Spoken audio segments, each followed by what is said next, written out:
Hey folks, sorry for the technical difficulties. We are going to try again. I'm not 100% sure if the issues have been resolved, but we are going to do our best.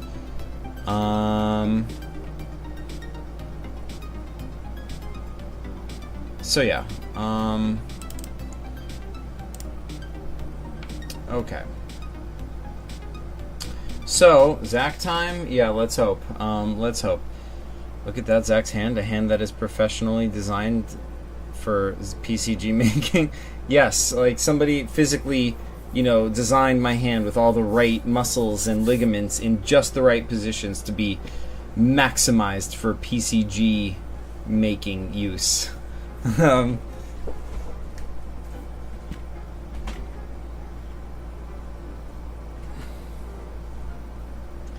Okay, so, let's see. Is there a webcam 2 over here? There is.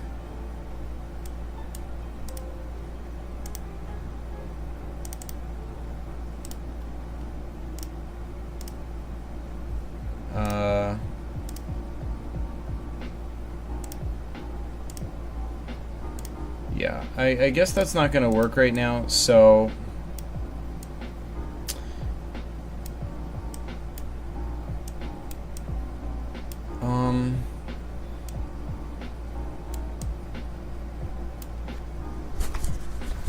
Yeah, I guess we're just going to have to do this in the style of the original My Old Paper Computer Games videos, because I'm not going to be able to show my face on screen at the same time I show you the paper computer games, because I cannot get, for the life of me, I cannot get it to work with two cameras at once. Alright, actually there's one more thing I can try. Let me try unplugging this camera and plugging it back. I'm kind of afraid to do anything, because last time I tried to fix stuff, it caused a cascading series of issues which killed the entire stream, but I'll try that one thing, and if that doesn't work, we'll do it classic style, and we'll hope that it pays off, and if not, we will continue the stream, in a better way. In the meantime, I will leave you, ugh. Dang it. How do I even do this? Okay. In the meantime, I will leave you looking at the PCG. This is very less than ideal. Okay, I will leave you looking at the PCG while I try and plug that out.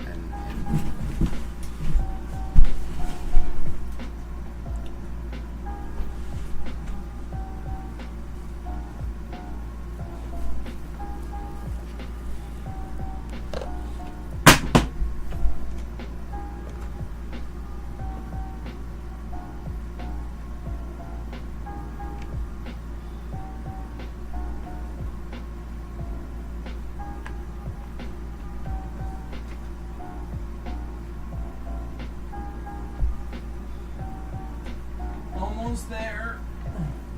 Following the wire.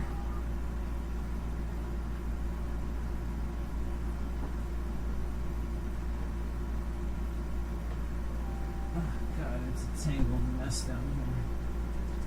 Oh, God.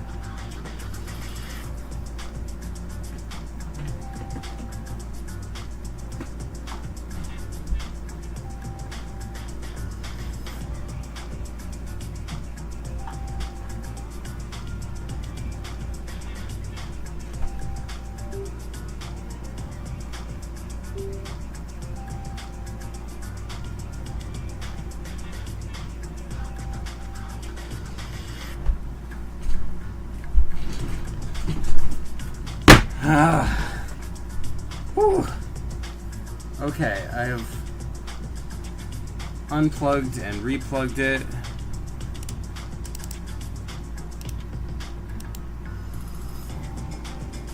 Wait, did that work? That worked. Okay. Hold on. Yeah. Check that out. Okay, this is going to be my face. Because it's lower quality, and this is going to be the PCG because it is higher quality. This one, therefore, should be on top of that one. There we go. There we go. This is happening, you guys. This is actually happening.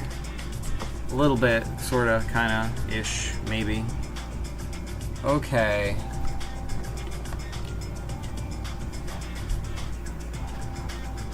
Okay. I just have to invert this. Transform, rotate 180 degrees. And then do that. I think this has to go up a little bit so you can see the whole thing.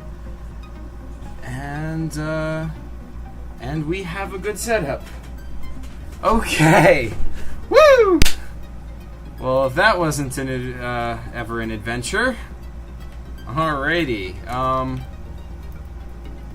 So let me reinsert my headphones. Hopefully this does not cause everything to cascade and, you know, collapse.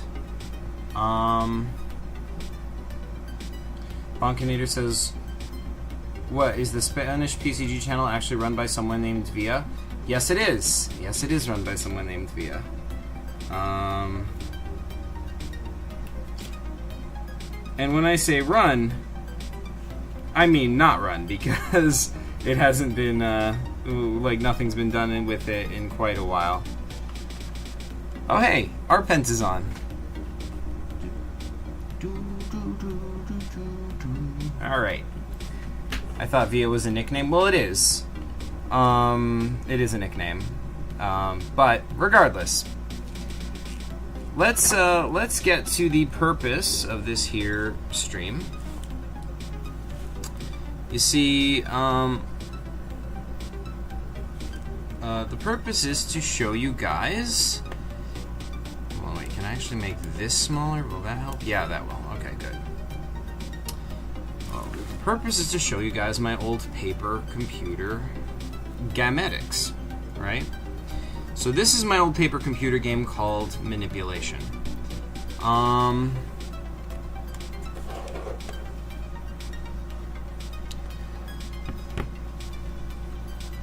Wait, so whoever walks that channel isn't named Via? Well, in the sense that, like, my name is Zach, but legally on my birth certificate, my name is Zachary. It's kind of like that. So technically, Zach is a nickname. Zach, I like your phone screensaver. Thank you.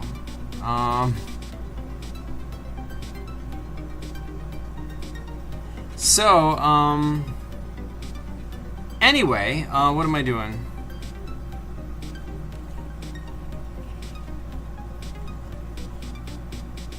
So, this, yeah, what are we talking? Okay, so this is my old paper computer game. This is called MaNiPuLaTioN, and I have long felt that this is one of my worst PCGs. This is one I made super in a hurry. I made it one day when I was at the teen center and we were bored, and we wanted to play paper computer games. And I was like, but I don't even have any paper. But they were like, hey, like, so it turns out, like, thankfully, there was like a table out in the hall that had like all these free flyers that they were just giving away, like ads for stuff, and on the back of those flyers was blank paper. So it was like, all right, we have paper, we can make paper computer games. So I grabbed a bunch of those flyers. You can see, I guess some, yeah, like it has this weird stuff on the back of it. Oh, check that out. It's a flyer for the Edison National Little League. Anyway, none of that matters. The point is I made this paper computer game for Keith and Kurt to play, and this is one of my rare PCGs that is multiplayer. So you can see it has two characters on the cover. These are our two characters. They're called like Keith Doomsday, and this is no, this was just called Doomsday, and this elf was called Kundabar. It was sort of like patterned on my friends because Kurt's nickname was Elf, and Keith was, I don't know, like that was supposed to be like Keith's character. Anyway, so the backstory to this game, right? Okay, so like here is Kundabar's backstory. You can see that like he's He's like just an ordinary elf just wandering along when a portal pops up in the middle of nowhere, and like he gets sucked into it. And you may be thinking, why does the sun have a face? Well, it just does. Anyway, here, like, meanwhile, here is Keith, or Doomsday's, the character's name is Doomsday. Here is Doomsday's backstory. He is a Marine as part of the Zuvak Marine Corps.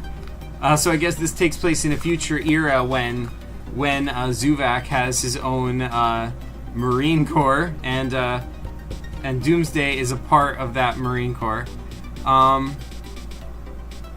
Epic Worlds PCG says Kundabar is the psychotic elf from Death Ward Hospital, right? Yes, I will get to that later since we're going to show that PCG, but we'll explain why that is the case. Weezo says we need to wiki the sun with a face. Yes. Oh my god. Epic World says Kid Gamer says read more comments. All right, I'm trying. Epic World says Zach, I think this game is actually very cool. Thank you. Via says do not use the Teletubbies sun face, please. Listen, I'll use whatever Teletubbies sun face I want. Anyway, okay, so like Doomsday also gets sucked into the portal.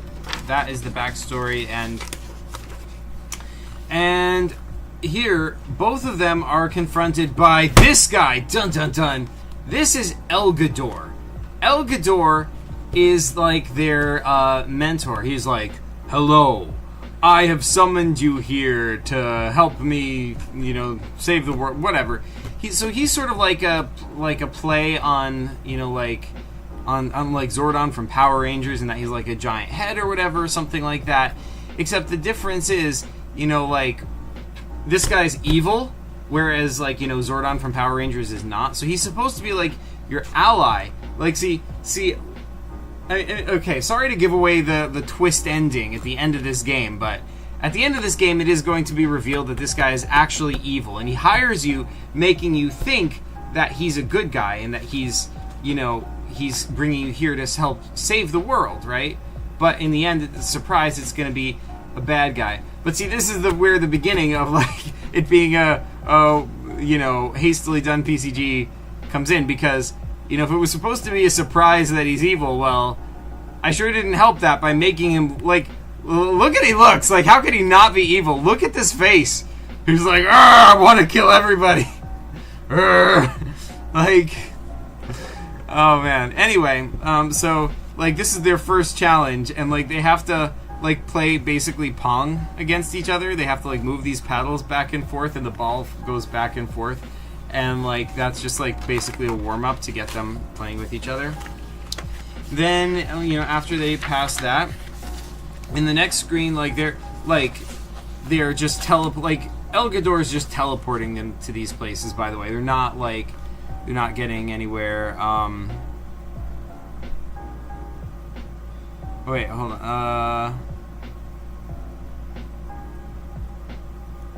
Wait, what are we talking about? Okay. Via says, yeah, we don't care about the drawings, just about the play, so anyone can play, enjoy, and not feel shy about their art. Yeah, exactly. That's true. However, I cannot help but notice that the drawings here are not my best work at all. I've done some pretty bad art in the past, but this one kind of takes the cake. Like, even for the era in which this was made, like, this is probably the worst one I've done. But anyway, yeah. Via says, which means even a 4-year-old can do a PCG game. It's true. Epic says, the big head guy looks like a giant potato with Zuvak hair. Yeah, I mean, kind of. Like, this wasn't supposed to be hair. This was supposed to be just, like, flames. Or, I don't know if it's flames, but, like, energy, like, emanating from his head. But, I mean, like, yeah, it's hard to tell. Like, how could you tell the difference? But, yeah, he does kind of look like an angry potato now that you mention it. That is kind of hilarious. Yeah, Via says, art doesn't mean being a pro. That is absolutely true. HMV says, epic, I'm officially done with the script for my game. Oh, that's not for me. Okay. So, they're teleported here. So here is, it's hard to see, so let's zoom in a bit. Here is Doomsday with his 2 guns, and there is Kundabar, the elf. with his crossbow, and they are confronted with this gigantic dinosaur with like laser cannons mounted on its shoulders, and it's like trying to shoot at you, and on top of that there is a UFO here with like a rope hanging out of it. Mind you, this dinosaur is like on a hover platform. It's just like hovering in the middle of nowhere, and it's like shooting at you with like choo. And you know, basically there's not a whole lot remarkable to say about this. Like, you just have to defeat the dinosaur in ordinary PCG fashion. The two of them are here so they can, like, he can use his guns, he can use his crossbow, but if they just shoot at him, like, that's not enough. They have to, like, you know, use the rope and swing up and try and, like, distract him and get him, like, I don't know, get him to fall off or whatever. I don't remember what the solution was. I'm just saying you have to, you know, do some crazy PCG stuff to get him, like, to defeat this epic dino over here. HMB says, Zach, are you gonna make a PCG for Epics contest? Yeah, I'll try to. When is the deadline for that? I forget. Weezer says, Zach, regarding a recent video, I'm making Team Apex #2 feature the giant Nazi because I think it'd be really funny if he was the main antagonist. Oh, dude, that's awesome. That's so cool. Epic Worlds PCG says, these screens look epic. I'm skeptical of this claim. I don't know. I do not know. Although I do kind of have a soft spot for the dino's face, though. Then now that you mention it, like, that guy's kind of, it's kind of cute. But anyway, deadline is the end of May. We'll see. I mean, like, I do have a laser show to finish by the end of May, but we're by May 18th, I should say. But yeah, so we'll see. Anyway, once you defeat the dinosaur, once again, El Gador teleports you to another place, and this time you just, like, basically the same thing. Now you're on this hovering platform, and there's like a giant spider, and you know, like, the spider's got a weak spot on your back. You've just basically got to defeat the spider. Here is like a giant dead thing, which was the spider's last prey. And yeah, like, this is all just spider web, and yeah, you just have to defeat the spider. Like, so these are not like super interesting puzzles. That's one of the reasons I say this is like not my best PCG, because, like, you know, even though these are like two different situations, it's kind of like the same thing twice in a row. It's like, okay, you're in a weird place with a giant ridiculous creature trying to kill you, and you have to kill it. Okay, you're in a weird place with a giant ridiculous creature trying to kill you, and you have to kill it. And it's basically like this, the same thing over again. So once you pass that, you get here. Alright, so this is where I was trying to, I was sort of experimenting with the idea of, like, separating the characters and making them, like, each do a different part of the puzzle. Oh, hey, it's the son with the face again, only this time he looks pretty angry. I don't know why he's so angry, but okay. So anyway, here's Doomsday. He's on this, like, platform, like, high up in the air. Over there's the fat guy blocking your path as always. You've got a bunch of inventory items here. You've got, like, a gun, you've got an apple, you've got a drumstick. That's probably a can of Slim Fast. That's probably a needle, and you have to use the Slim Fast to get past. Oh, no. No, wait, you didn't. I think, I don't 100% remember, but I think all of this is kind of like a decoy. And what you have to do instead is you have to, like, see, these bars are kind of hanging off the side of the platform. You have to, like, drop down and hang down here, and there's actually, like, you know, monkey bars on the underside of this platform, and you have to crawl along here, because you can see the door extends to below the platform, so you don't even have to get past the fat guy. You can just, like, go under him, and that just works. Meanwhile, Kundabar is over here, and he has to get inside of this pyramid to pass this puzzle. Let's see what chat's saying.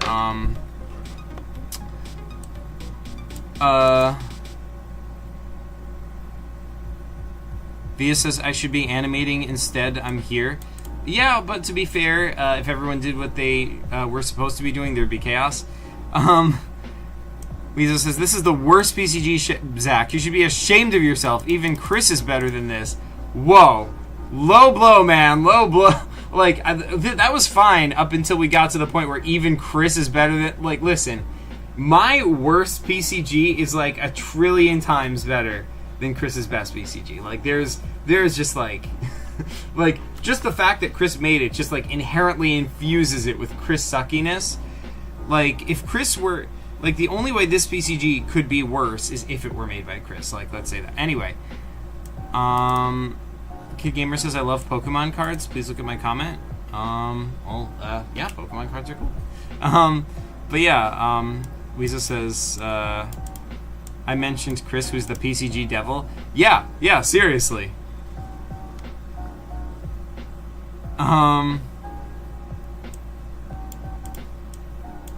Via says, by the way, Chris got rid of his cat. The cat is now in a good home. Chris will see the cat more often. Yeah, that is true. All true. That is accurate information. Epic says, Wolf made any new... Okay, that's not for me. Visa says, is it better than PCG Anniversary Special 2? Wait, is what better? Visa says, Zach sucks. Hey! Wolf says, no, he did not. Bunkinator says, wait, does Chris actually suck? Okay, no. but yes. HMB says, when did you start to hate Chris, by the way?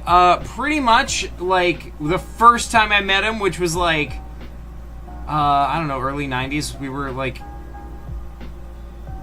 Yeah, I think I was 5 and he was 4. Or wait, no, maybe I was 4 and he was 3. Yeah, I think I was 4 and he was 3. I remember him being referred to as a baby when I, like, around the time I was first hanging out with Chris. Yeah, he was like my best friend for like many years. Like all through my childhood and teenagerhood, like Chris was like pretty much my best friend. We were like just hanging out all the time. Like, and why do we hate Chris? Weezo says because Chris is smelly. Yes, Weezo said it best. Epic says because Chris gave Ginkus a lazy reputation. That's true, he did. Bunkinator says, wait, is there actually a conflict between Chris and Zach, or is this a joke? Porque no los dos? No, I don't know. Watch their feud video? Yeah, for sure. Yeah, we have a feud video on the channel. Check that out. Bunkinator says, wait, there's a feud video? Yeah, it's actually called Feud. Check it out. It's on the channel. He says, wait, Chris is 1 year apart from you. I thought he was your age. Yeah, he's a year younger. Yeah. Anyway, let's get back to the PCG. So, we get past this screen, right? We get past this whole crosswalk thing, and we get to here, and once again, El Gador has transported us to a new situation. This is called Galtrax, I guess. I don't remember what that word means or what it refers to, but... okay, so this is like a giant starship, and here is Doomsday and Kundabar, like, piloting the starship, but each of them controls, like, a different arm of the ship. So, like, I guess that's Doomsday's arm, and he's got, like, a drill, whereas Kundabar's arm, he's got this, like, grabby arm, and they have to defeat these, like, monsters. There's, like, a spidery thing, and that looks like a monster with like spiky toes. I guess it can like grab onto the ship, and like this is like a small attack ship. I don't know why I gave them such a giant ship and made the enemies so small. This has got to be like the easiest screen ever. This is like a planet that's that they're orbiting or whatever. But yeah, once they defeat those monsters, then they are transported to the next screen.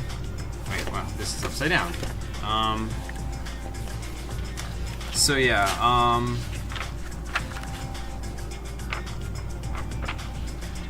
I bet Chris was born bald. Surprisingly, he was not. If you check out my video on the first PCG ever made, it has a photo of Chris as a kid in it. And, you can see for yourself what he looked like as a kid. But yeah, anyway, we are teleported here. We are at the final chamber. El Gador has decided we are finally ready. So, here is the part where, things got interesting in the actual playthrough, right? Because I did actually play this game with Keith and Kurt. And so here is Kundabar, and here we have Charles the Detective. This is his second appearance after the Mansion of Mystery. So Charles is the detective who solved the mystery in my paper computer game, The Mansion of Mystery. And now, for some reason, he is trapped. He's like, his foot is in a bear trap, so if he lifts his foot, it will snap and like cut off his leg and kill him or whatever. And he's also got a noose around his neck, so if he tries to, like, move, he'll be hung. So either way, he's dead. And the challenge is you have to save him. But when Keith and Kurt are actually playing this game, they were kind of like, can we just kill him instead? And I'm like, well, you know, that's bad. You probably shouldn't. And this is probably my fault as a PCG master. Like, I let them try. So they actually tried to kill Charles the detective. So anyway, like, they go through this door. I think the goal was to try to, like, save him and then you can get through the door, but they went through the door and brought him with them or something, and, like, here is the part where Elgador is, and he's like, aha, you've gotten through my challenges. Now, you turn against your former masters and, like, destroy the earth for me, ha ha ha. And it's like, if you refuse, then he's like, well, I'll attack you. I'll send, like, and he sends, like, infinite waves of, like, monsters and mole men and, like, robots and guys and weird monsters after you. And you have to team up and shoot them, but, like, the waves of enemies just will not stop. Just more and more of them are coming, they're getting closer and closer, and they're attacking. So, like, you have to use teamwork, because basically the way to do this is you have to shoot him while also defending yourself against these guys. And so, like, this is like an HP meter, like, so he had to, like every time he gets hit, you shoot at him, like, it takes one of his HP, and it's only when all of the HP are X'd out that he was defeated. But during this screen, I remember, like, they brought Charles the detective with them, and they, like, fed them to the monsters to buy themselves some time so they could defeat Elgador. They were so happy that they had killed Charles the detective. He legitimately died. This was the death of Charles the detective. So, oh god, like, and he was, and like, after the game, they were just gloating so hard that they had killed Charles. And I was like, no, but that's Charles. That means I can't make any more PCGs with him. You killed him. And they're like, yeah, woohoo! And they were, like, high-fiving each other. And I was mad, man. Like, I know it's just a PCG and everything, but I got mad. And so that was the end of the paper computer game. Here is their inventory screen. There's, like, so this is, let's see, it says Elf inventory, because this is Kundabar's inventory. He's got a bow and a quiver. He's got a key, a rock, a genie lamp, and a wannabe hat. I don't remember where that came from. Then here's Doomsday's inventory, and he actually spelled it correctly, except that's still not correct, because inventory is spelled I-N-V-E-N, but he spelled it with two I's, so I guess it's, like, doubly wrong, but whatever. So, like, he's got 2 pistols, he's got a sandwich, apple, dart shooter. That's what he picked up on the hovering bridge. Slim fast needle, chicken leg, and a key. So that is my paper computer game MaNiPuLaTioN. And because I was so mad, I decided to get revenge on Keith and Kurt. I went home that day. I was just fuming. I was just like... So, as my revenge, I decided to make the following paper computer game. Welcome to Death Ward Hospital. Alright, guys. We are getting into it. We are getting into the next paper computer game. Welcome to Death Ward Hospital. This is going to continue directly out of the events of MaNiPuLaTioN. Even though it was such a bad game, it's like, no. This is part of the saga. We have to continue from here. So, let's see what chat is saying about all this. Epic says, R.I.P. Detective. Weezo's like, no! I know! Yes! Right, Weezo. Epic says, dude, Wolf would love this game. Weezo says, Charles will be resurrected as a major plot point in Team Apex number 536. Yes! That's awesome. Okay, Kid Gamer says, best game ever. Yes! Thank you. Epic World says, Zach, I don't think any PCG character ever dies. I think they will eventually get resurrected or brought back to life. I mean, yeah, that's probably true. I mean, with so many different people, like, making PCGs, like, what's to stop somebody from just bringing them back to life in some way? Weezer says, wink wink, I'm actually unironically planning to do something like that for PCG. Oh, man. Yes, that's awesome. Kid Gamer says, hey, can you talk about Pokemon cards? Well, first of all, I don't have like a whole lot to say about Pokemon cards, and secondly, I want to focus on showing my old paper computer games right now. Like, I haven't played Pokemon cards in a really, really long time. Like, dude, when I played Pokemon cards, that was back in the 90s when the original set of Pokemon cards came out. I still have a few, yeah, I still have a binder with like some of my cards in it, but I never got really into it. I played it like a bit with my friends, and like that was that. But yeah, okay, so let's get into Welcome to Death Ward Hospital. All right. So this is like an ordinary hospital, but maybe not so ordinary, as you can tell, because like there's an airplane that has crashed through the wall from the inside. So that gives you a sense of what kind of a hospital Death Ward Hospital is. So Epic says, "Gosh, this just makes me want to make sequels and more PCGs." Oh man, Via says smiley face. Yeah, Via. I mean, this is not gonna get like. I know it's a hospital and you don't like that, but this is not going to be super bad from this point forward. But if you still feel uncomfortable with it, you know, you feel free to, you know, not watch from this point forward. I won't be offended. But if you do, it's like, don't worry, it's not going to be bad. So anyway, like, wait, hold on. I feel like we need some mysterious music. Hold on. Mysterious. Space ambiance. Mysterious, strange. Let's do it.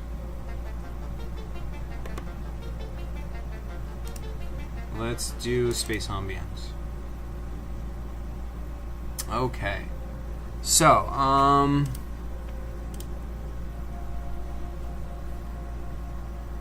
Via says I was sad about the Pokemon cards since I was hoping you showed us some. Oh man, yeah. Well, I would have to go upstairs to get them anyway. But so, sorry.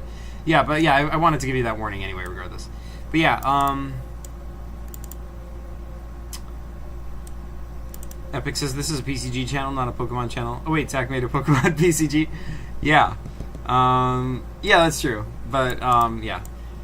Weezo says, Zach, do you remember when the Moot killed you? Probably not, because that was a weird PCG that I randomly read about on the Zach Wiki page. Believe it or not, I do remember that. That was a PCG that my friend Miles made. It was informal, and there was no paper. We just like played it online with each other. But I wikied it anyway, because everything's canon, right? Epic says, yo, I also remember reading about the Moot dude. Yes. Paperless computer game. Yes, exactly. Okay. So let's get into this one. Welcome to Death Ward Hospital. Okay, let's do this. So, this game starts with you. Alright, this is you. You play as this guy, and you just wake up here in this bed. And you're in this, like, small room. So I guess this is like a hospital bed. I mean, it doesn't look much like one, but that is what the kind of bed that this hospital has. So, you wake up in this bed, you don't remember who you are, or where you are, or what you're doing here. You have total amnesia, and yeah, just go from there. So, yeah, like that, I do not remember what that is. But in this drawer, I think that's where there was a pen in it. I'm not sure. But anyway, you go out. If you go out this door over here, that takes you to this maze screen. I'm trying to get a handle on what everything does here. Because like this is the room you just came from, so that's you. And that is your buddy. Yeah, because in the drawer, like leaning out of the drawer, is a pen. And if you talk to the pen, like, the pen only responds in Spanish. So this was step one in my punishment for the last PCG, right? So by the way, Keith was playing this PCG. I was at Keith and Kurt's house, like, you know, they're brothers. I was at Keith and Kurt's house, and Keith was the one playing this PCG. So he is super annoyed at whenever I randomly speak Spanish. So he gets this pen, and the pen is like a living being, and it speaks to him.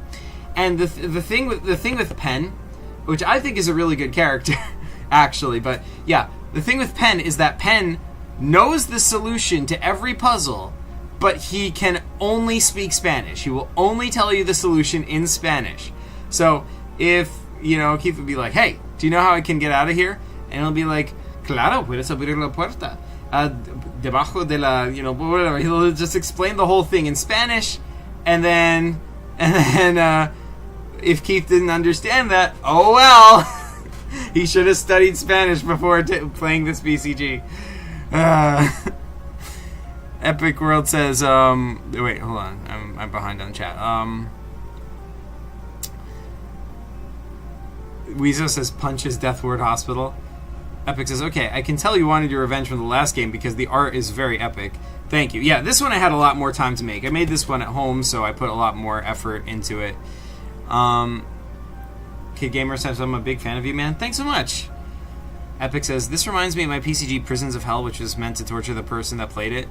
Yeah, it makes sense. So, this game, yeah, so, anyway, so he gets, Pen, or you can call it Pluma. That's Pen's alternate name, because, that's Spanish for pen. There's other words for pen also. There's, polígrafo, there's, whatever. But, anyway. Kid Gamer says, talk to us. And for a minute, I responded to all your comments, though. But anyway,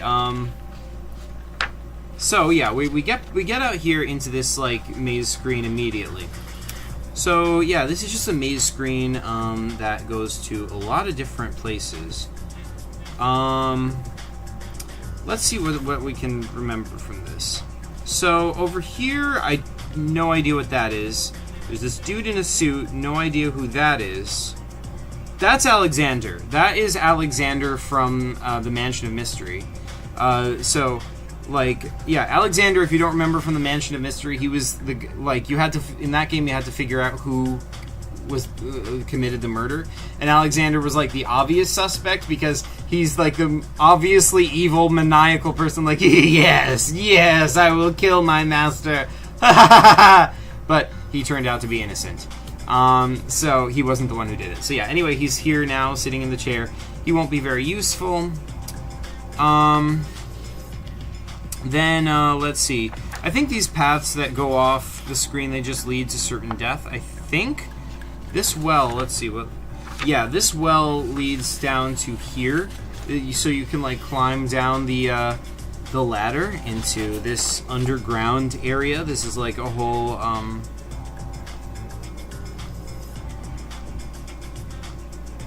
This is a whole place. So there you are. And this place, there are Morlocks. So this is an underground well, and there's these weird control panels, and here are some Morlocks manning them. So for those not in the know, Morlocks are a species from the novel The Time Machine by H.G. Wells, and there's also movie versions of it. But yeah, basically the concept of The Time Machine is that when you go 800,000 years into the future, when a time traveler goes 800,000 years in the future, he finds out that humanity has split into two species. One is called the Morlocks, who live underground, and the other is called the Eloi, who live above ground. And the Morlocks below ground are the ones who are cannibals, and they eat the Eloi. So yeah, this is sorry to spoil the entire plot, but it's like a 120-year-old novel, so you'll have to forgive me. But yeah, after this game, can you get any Pokemon cards?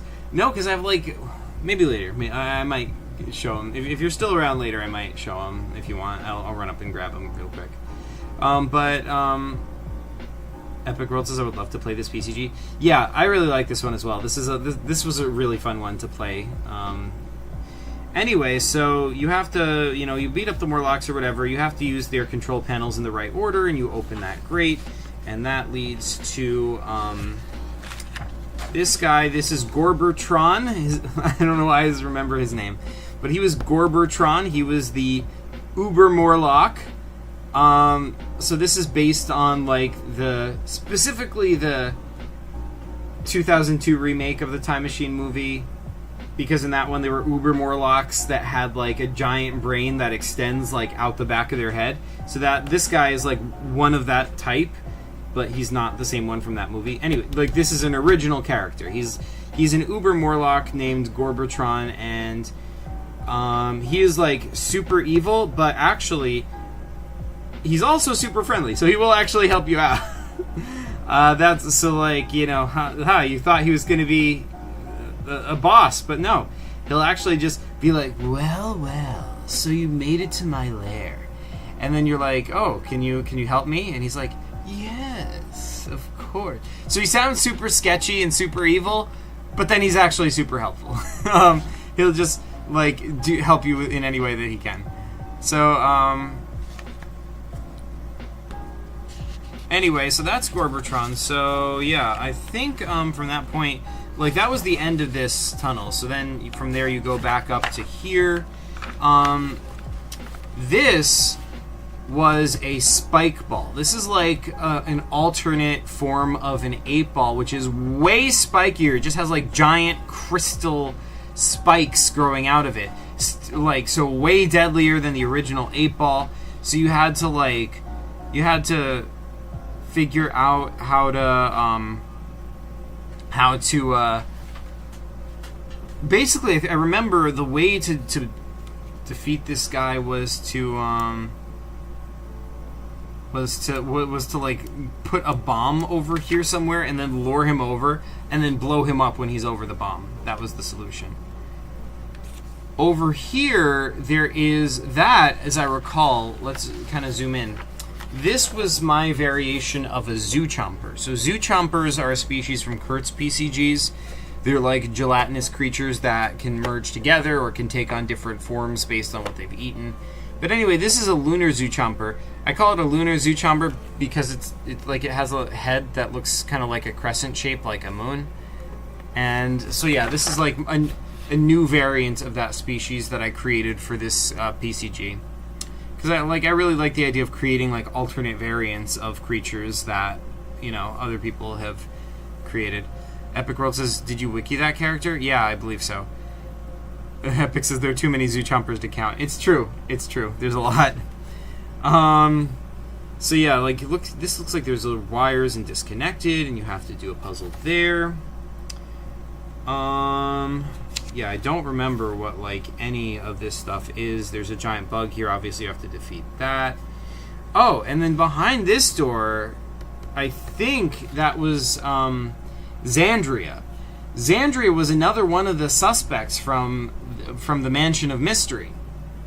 And like her being here now, like she actually recognizes you, and you're like, you don't remember her because like you have amnesia, but she's like, oh, it's you, and you're like, yeah, and she's like, ugh, you're so annoying. Why can't you just none of that? And she's just like annoyed by you, and you're like, well, what did I do? But like when Keith was playing this, he just got super reasonable, and he reasoned with her to like, you know, help him. So she ends up following him and, you know, helping him out, and she ends up becoming like another like sidekick. So like I guess his team in this PCG ends up being him, the pen, and her. So let's see, what do we have next? I guess like that, I think, is a door. So I think ultimately you had to get through that. Here is a dead guy who was killed by the 8-ball. He's got some stuff over here. That's his leg. That's just been severed. But yeah, what is next after this? Okay, so here we have the fat guy. Now, this is an interesting period in the fat guy's history, because like this was like during the time when like this was made when the Perfect One comics were coming out, so the fat guy was supposed to be like planet-sized. But I think I went with the idea that this was like there in one of the issues of the Perfect One comic series, like there was an issue where he exploded into like 1,000 smaller Perfect Ones. So I think this was supposed to be one of them that, you know, exploded out of the original, like one of the 1,000 of them that exploded out of the original like Perfect One. So he still has like this emblem. So this is V equals 4 pi r cubed over 3. This is the formula for the volume of a sphere, because this, like, the perfect one wears this because it represents that he's so fat that he has attained the perfect shape, a perfect sphere, and so that's why he wears that, to indicate that he's the perfect one. So this is an interesting. I'm saying this is an interesting era in his history, because the perfect one should be like a giant sphere the size of a planet, but in this case, this one is back to being like the size of the normal fat guy, because like this is when they broke into a million little pieces. But anyway, basically, like, that's all just like continuity. This is like just an ordinary fat guy screen. You have to get past him.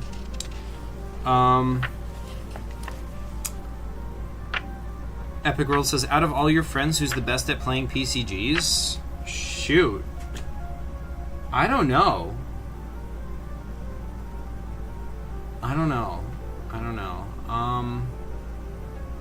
I guess it depends how you define best, right? Because there's different characteristics. Like, some people are very reasonable. Some people take a lot of time poking at, like, pointless things. Like, Ari does that. But, I don't know. That doesn't mean he's necessarily not as good at it. I mean, I guess it's up to the individual player how much time they want to spend messing around. I don't know. Ari's pretty good. Chris is pretty good. Pierre sucks. Yeah,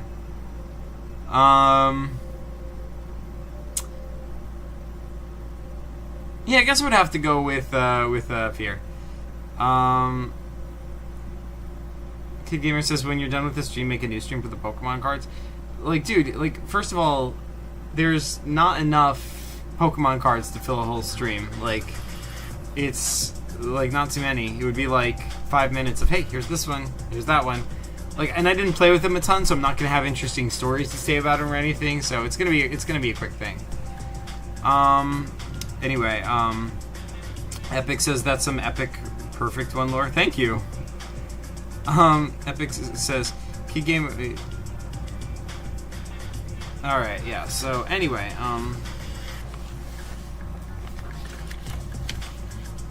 so let's see.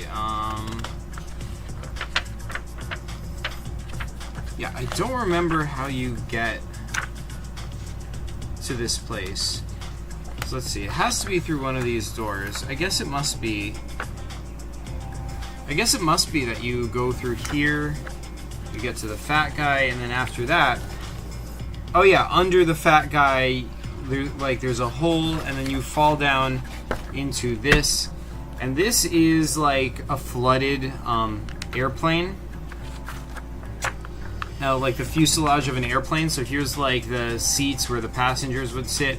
Only now it's flooded with water, so the water's like up to your knees, and there are various fish swimming around. But see, these are key fish. You can tell that, like, if you zoom in on the key fish, like, they have keys like in the front of their faces, because you see the backstory for this that we came up with. Like, Kurt was helping me make this game, by the way. But see, like, in the backstory for this, I think Kurt actually drew some of these fish. But yeah, in the backstory for this game, for this, like, because this is a crashed airplane, obviously all airplanes emit airplane radiation, right? Like, that's in the PCG universe, that's like a special type of radiation that all airplanes emit all the time. And because there's so much airplane radiation from the crashed airplane, like, it mutated these ordinary fish with some keys that were nearby until the fish slowly turned into key fish. So that's why there are key fish swimming around in this airplane, and you have to, like, get the key fish and use them to use the key. I think you have to get, like, to open that door. And by the way, this airplane is the airplane that you see on the cover, the one that crashed through the outer wall from the outside. Kid Gamer says, I know that the stream would be short, but please, I don't know, man. Like first of all, like Epic said, it's not it's not really related to this channel. If anything, I would show it for a few minutes on this stream and just, like, just be quick, like, and be done with it. I'm not going to start a whole new stream.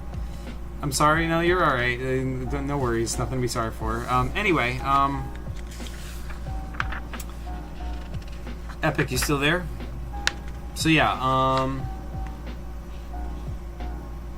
Anyway, we finally come to. Wait, hold on. I need some better music. Hold on. Let's get some better music here.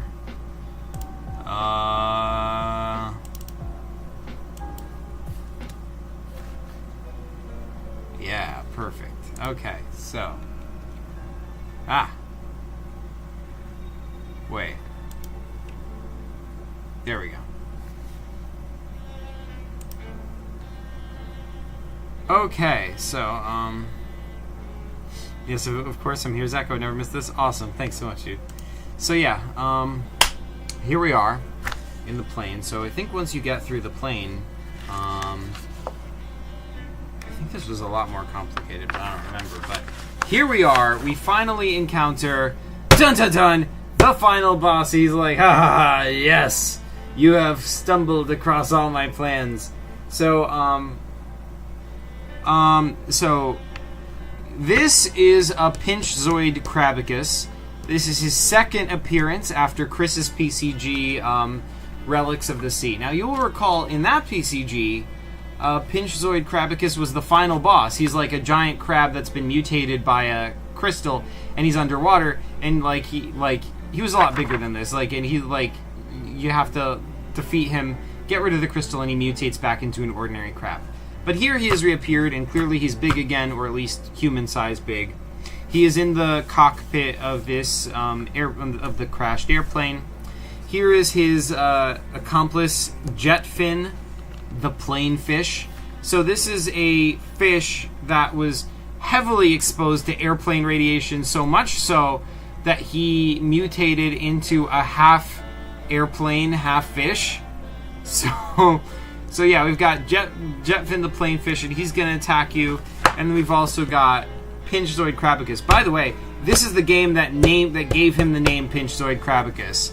Before this, he did not have a name. In his original appearance in Relics of the Sea, he was just a giant crab.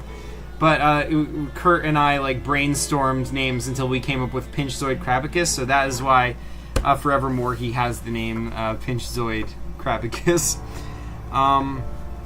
And that's a hat. It's like the hat on the ground. And this guy is going to reveal his master plan, that he is the psycho doctor who's in charge of this entire hospital. He's the one who's been, kidnapping, who's been kidnapping people at the behest of his master, and reanimating some of them, and just doing weird experiments. So he's the one who created the deadlier 8-ball. He's the one who did all this other stuff. And yeah, so you can see, this is, by the way, this is out the front of the window. You can see the hole in the wall. So because we're inside this airplane, looking out, and we can see the hole in the wall and the words for hospital on the outside, because you can see, well, I guess it doesn't really make sense from the outside of this, because you can see the words are raised up on top of the the roof of the building, so the plane would be able to see them. Although I guess I didn't actually look back at the cover, because here the words say death ward, and hospital is just actually on the front of the building. But here it looks like the words say hospital. But anyway, regardless, Epic says, no way, it's sentient Pinchzoid. Yup. Sorry, civilized. No, both words work. But anyway, yeah, he's the mad doctor, and yeah, this is his scheme. So you have to defeat him, obviously, as well as Jetfin the planefish, and I don't remember what that guy is. But yeah, once you defeat him, you find out that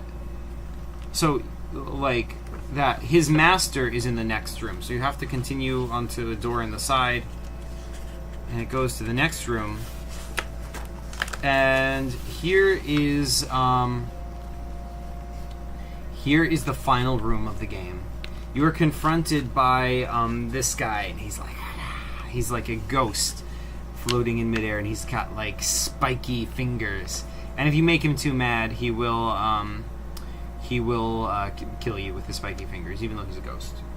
But but you don't have to defeat him. He just says, "Well, you've made it to the end, but tell me, if you are so smart, figure out who it is. Figure out who done it. Who did this to you?"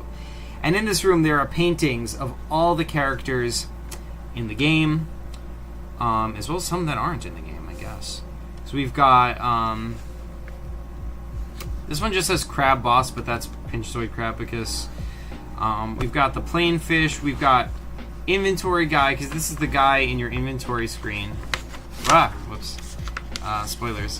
Yeah, that's the guy in your inventory screen, because let's see, I'm pretty sure your inventory screen is over here. Yeah, this is your inventory screen. I was experimenting at this time and making weird, like, inventive inventory screens. So, like, yeah, that's right. He actually put a whole Morlock in his inventory screen at one point. And that was how he defeated it. He's just like, I'll pick him up and I'll put him in my inventory screen. And I can't believe I let that work, but it did work. Like, yeah, so here's the inventory screen guy. He's just like, he is like, so no connection to Inventory Man from the PCG Inventory Man. This is the inventory screen guy. He's appeared in a bunch of my PCGs. And he's just a guy who's just like, lives in your inventory screen, and he's just like, go away. Go away. He's just like really annoyed with you. And you can mess around with him, poke him with stuff and whatever, and eventually he'll start, attacking you. But if you don't bother him, he won't bother you, basically. Anyway, so there's shelves in this room, and that's where you put your inventory. Let's see, he's got a bad leg? A bed leg. It's a leg from a bed. Okay. So we've got a taser, we've got a pipe. Interesting, that's kind of a clue. We've got a hairdryer, and we've got SD. I guess it's a necklace that says SD. Oh, it's like Scooby-Doo's collar. I don't know why that's there. But, cookies, we've got the helm. I think that's the helmet from Gorbatron the Morlock. We've got a Q-tip. We've got the fat guy's medallion, his emblem. We've got this, it says Nex? I don't know what that is. We've got a box. Oh, no, a book. And 19 of them. And, of course, we've got the Morlock. So, yeah, anyway, that was the inventory screen guy. So, yeah, we've got, Epic World says I want to put that guy in my inventory screens in the future. Yes. So yeah, he's like the real life inventory man. Not exactly, because Inventory Man is an inventory screen, whereas that guy just lives in an inventory screen. He's an ordinary guy. He himself, well, I guess I wouldn't say ordinary guy. Whatever he is, he's some kind of weird creature, or what, whatever he is, he's a guy who lives in inventory screens. And but he himself is just a guy, whereas Inventory Man is an inventory screen. He has no arms or legs, he has no body, he just literally is an inventory screen. So yeah, that's the difference between them. Epic World says, I thought I put a lot of PCG posters in my game. Yeah, right? I'm the master. But these are not just references to past PCGs, these are like all characters in the game. Because this game, I decided, was going to be my second mystery paper computer game. And it's a tradition in mystery paper computer games that in the final screen, all the suspects are there, and the final challenges, you have to figure out who did it. It's the same in Mansion of Mystery as it is here.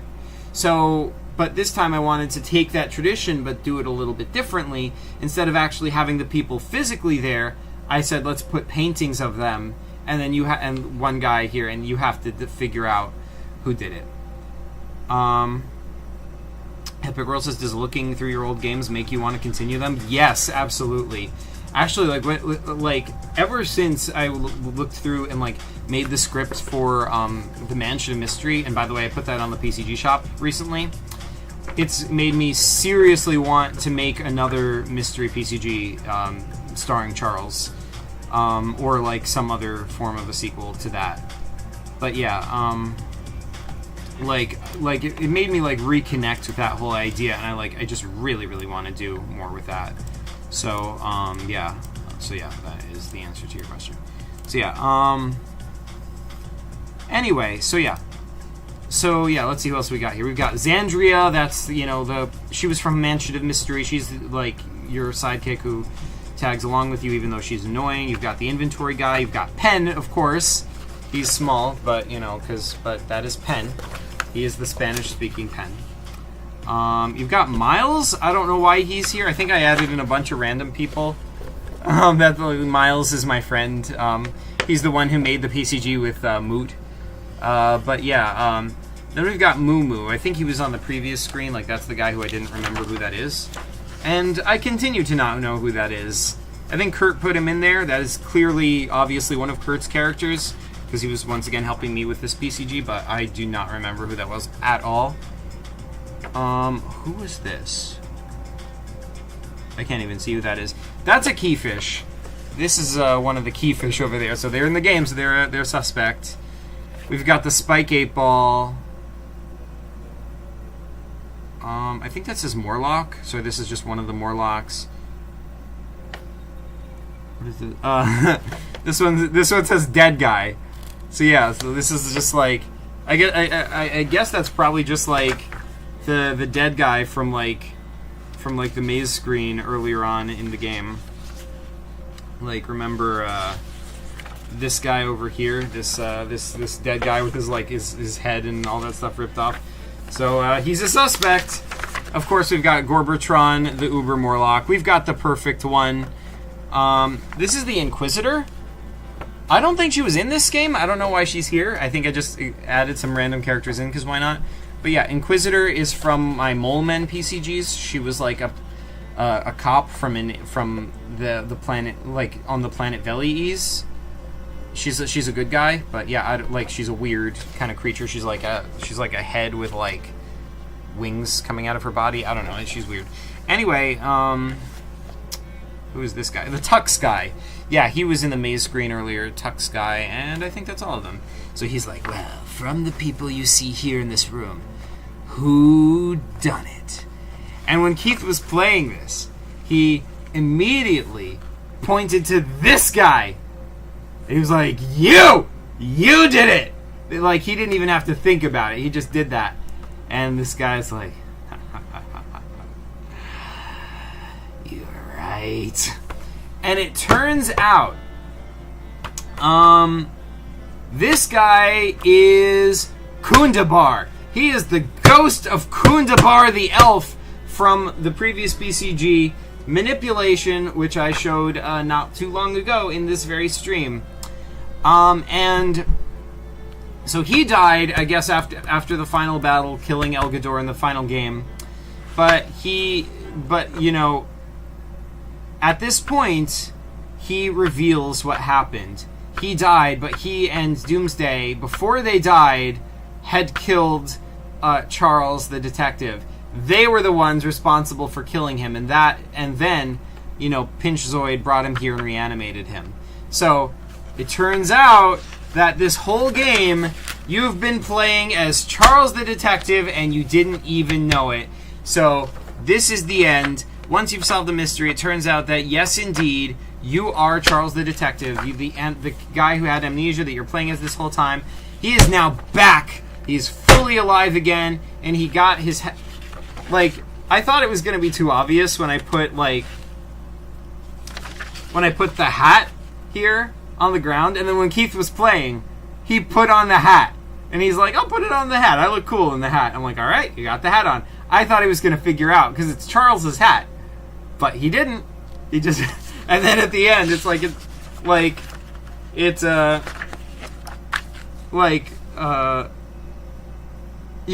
I think also there was a pipe. You get a pipe at some point in the game.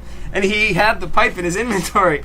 So, yeah, like he completely recreated, came back to being Charles without realizing it. And as soon as when we were playing this, as soon as I revealed that you've been playing as Charles, Keith is like, no, I'll kill myself, no! And I'm like, it's too late. You've already beaten the game.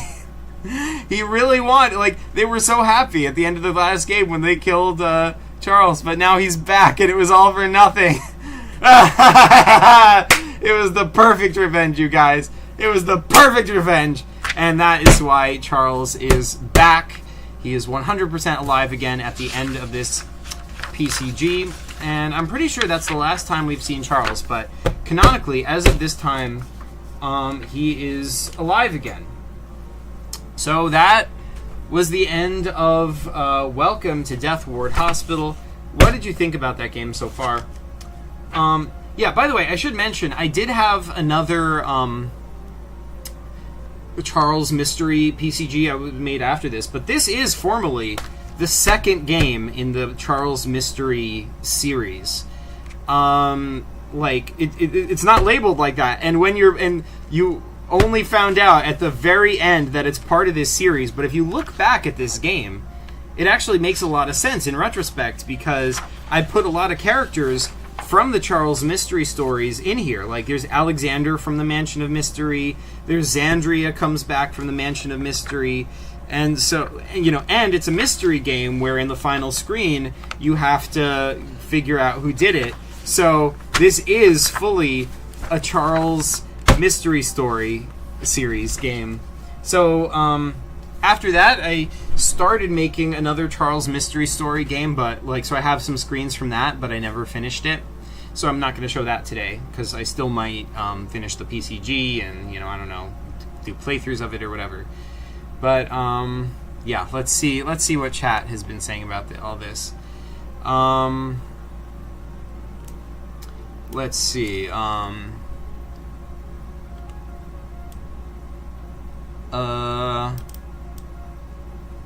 Multi-Paper Games says the art for the PCG looks very nice. Thank you. I don't know them, but they're cool. Thank you, Kid Gamer. Epic World says, dude, dead guy is so epic. Yeah, he is. Epic World says, dude, that is such a nice tie-in. Thanks so much. That is hilarious. Thanks so much. Via is very amused. Yes. Epic says, that is how a master makes a PCG. Thanks so much. Inside Jazz Guitar says, I'm missing out. Oh, no. Oh, no. Okay, so, next PCG to show is this one, because Epic had also requested that I take a look at this one, Quest for the Vengeful Book. I can't believe I never showed this in any of my PCGs in the My Old Paper Computer Games series on this channel. But yeah, so we did play it on this channel. Via, I believe, played this PCG on this channel, so it is finally played. But this is not related to the other two, except that, obviously this one is also part of the PCG universe. This was another experimental PCG I was making, and I think this is a really, really good PCG, but there are some cringe elements to it as well. And you are going to see those cringe elements very much at first. But we are not going to shy away from that here on this channel. We are going to address the cringe head on. Wait. Didn't I do that? Didn't I? I think I did make a video about this at one point. Yeah, yeah.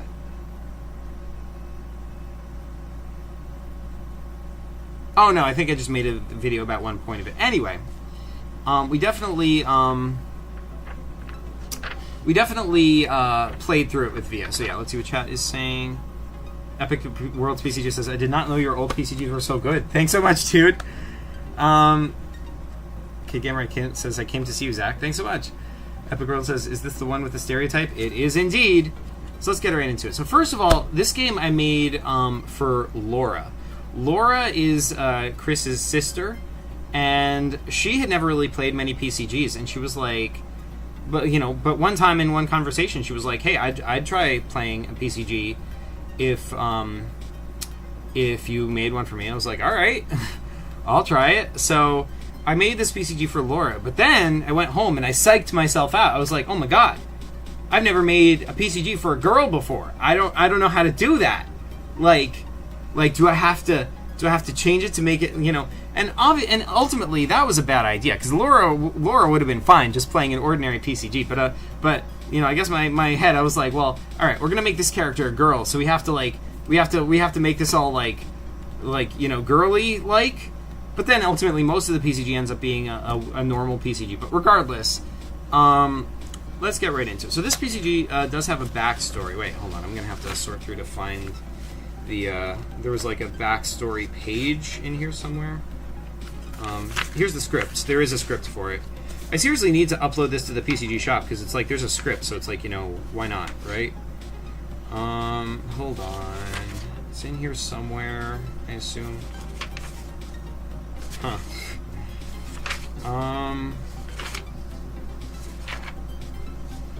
I once printed out a copy of the cover because I when I wanted to play it with Via, I couldn't find the cover, so I had to print out a copy of it. But yeah, that's the copy. Blah blah blah. Show us the game. All right, fine. Hold on. I'm trying. All right, I'm trying to find the start of the game. Okay, here we go.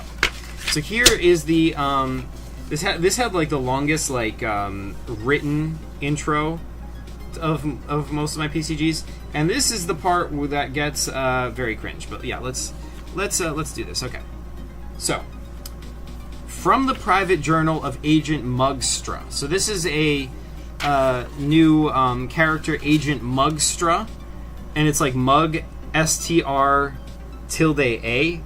So I guess like STR is like supposed to stand for something. I have no idea what it stands for though. But let's see. Okay. From the private journal of Agent Mugstra, on my second mission working for Thomas, so this is like a new secret organization she works for that is being introduced in this game. On my second mission working for Thomas, I uncovered a terrible conspiracy, one that made my toes curl up in fear and dread. This one is worse than anything I or anyone in Thomas has ever faced. By the way, I have no idea what Thomas stands for. It's another acronym, but I mean, I guess it was a trope that, you know, in comics or whatever, whenever you have a secret organization, it's just like some ridiculous like acronym. So that's what Thomas is as well. But anyway, like it's the worst one. It's worse than anything I or anyone in Thomas has ever faced, and they've faced some pretty bad stuff. My third mission was recon. I was supposed to find a chink in the armor of this conspiracy, so to speak. What I found out was that the enemy is stronger even than Marcus had feared, and he fears plenty. Like, nobody, like, we don't know who any of these characters are. I don't know who Marcus is. Like, this is his only appearance, but anyway. I also discovered that they had recorded one of their most important plans in a book. This is very important, guys. Pay attention, because they recorded their most important plans in a book. That's, like, the key here. I had no idea what book it was or where it could be. I was getting a bit more used to the secret agent stuff by my fourth mission. This one was different in that Marcus came with me. Together we infiltrated an ice cream company that was intent on mixing the DNA of 8-balls, a type of vicious predator from another planet, with that of their mint-flavored ice cream. The result of that combination, needless to say, wasn't pretty. Relying on each other... So I guess there's like mint-flavored ice cream 8-balls in the PCG universe. I guess that just exists now. That's canon, so... let's see. Hold on, chat's saying a lot of stuff. HMB says, guys, the whole time I've been playing the stream while not watching, there was a cockroach, so I proceeded to torture it. Ugh. Epic says, HMB, you monster. Yeah, don't torture cockroaches. Oh, man. I tried Johnny. Torture is anyway, HMB's okay. I'm going to skip past that because anyway, I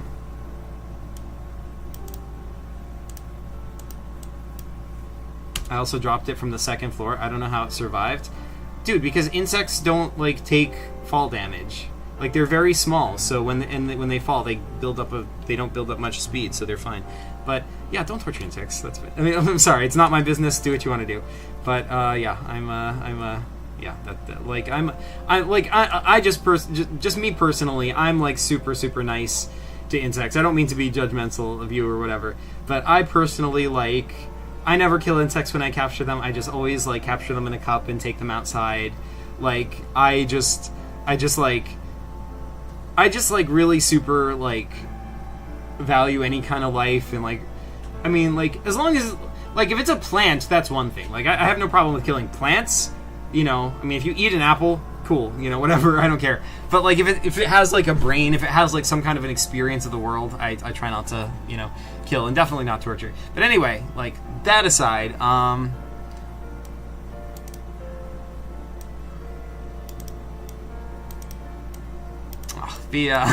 anyway, so Epic says I'm super nice to insects, makes Revenge of the Spotted Lanternfly.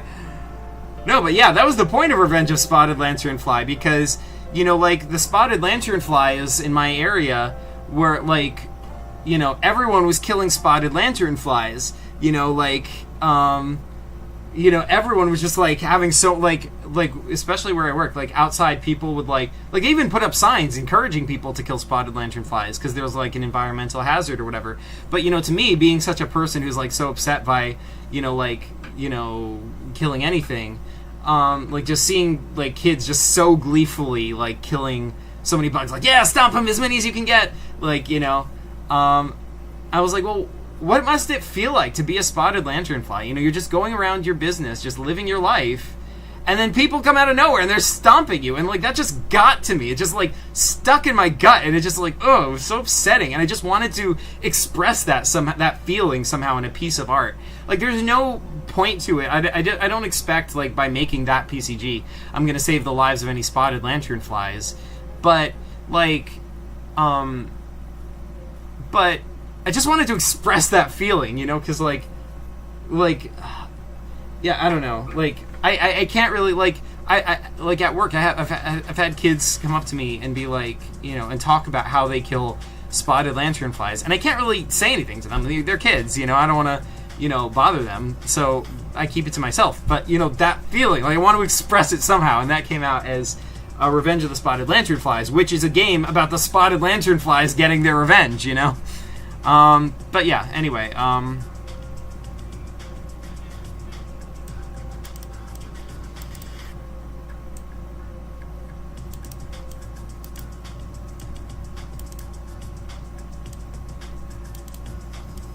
alright, anyway, insect stuff aside, Kid Gamer says, can I be a member of the channel for free, please? What do you mean by member of the channel? Well, like, what do you mean by that? Like, Multipaper Game says, I also hate bugs, but sometimes I have to kill a cockroach. I start thinking about how it would feel and how it's not its fault, and then I just feel guilty for killing it. Yeah, I totally get that. I mean, I totally understand that sometimes, like some people, like, can't help it, because, like, especially if you live in, like, a small apartment and there's lots of cockroaches, I understand that it can be overwhelming and it can really make your life unlivable to have cockroaches in your house, and you sort of, like, you know, if you want to survive and have your own life, you kind of have to kill them. So, like, I get that, and, you know, I'm not going to begrudge anyone for that, and, you know, so, but I still don't like it. Like, I still don't want to hear about it. Like, if somebody's gonna be like, hey, I killed a cockroach today, like, I ripped off, it's like, oh, that's just unpleasant to me. I just, like, don't want to hear that, you know? Like, if you gotta kill cockroaches, like, fine, do it, but, like, I don't want to hear about it, you know? What am I supposed to... Anyway. Insect stuff aside, let's get back to the PCG. So, let's see what chat is saying. A Kid Gamer says, like, I have to pay for it, but if you give me a membership, I can be there for, like, I don't think there even are memberships to this channel. I don't know how that works. Like, I thought memberships was only a paid thing, but yeah, I don't have any for this channel. I haven't set them up or anything, or I don't know if you have to set them up. I don't know how that works. So, yeah, I don't know. Like, what do you get for being a member? I don't know how that works. HMV says you should add being able to donate. Can I even do that? Do I have to have, like, 1,000 subs or, like, whatever to do that? I don't know. Anyway, let's get back to the PCG. So, okay. So, how do we even get onto insects? Anyway, mint-flavored ice cream 8 balls. The result of that combination, needless to say, wasn't pretty. Relying on each other, we got through the mission. Once we succeeded, we shared a kiss, which may not have been such a good idea in retrospect. See, that is the cringe part right there. Like, romance and sharing a kiss is, you know, not necessarily a bad thing. But the reason this is cringe is because I felt like, you know, oh, girls like romance. So if I put romance in this PCG, the girl who plays it is gonna like it more. And that is kind of a sexist thing to think, I think. I think that was a sexist thought that was in my head. And, you know, it happens. If you have a sexist thought, you have it. But it's, you know, it's a good idea to reflect after the fact and be like, huh, you know, it may not actually be true that all girls are always like this. And, you know, think more about telling the story that you want to tell. I mean, that said,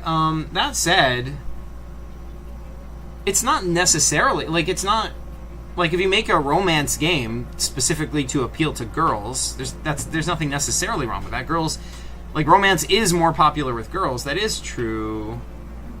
So, I don't know. It just feels cringe to me. I don't know what to tell you. I think especially because it was Laura. Like, Laura in particular has never been a big romance person. I think that is a big part of why it feels sexist.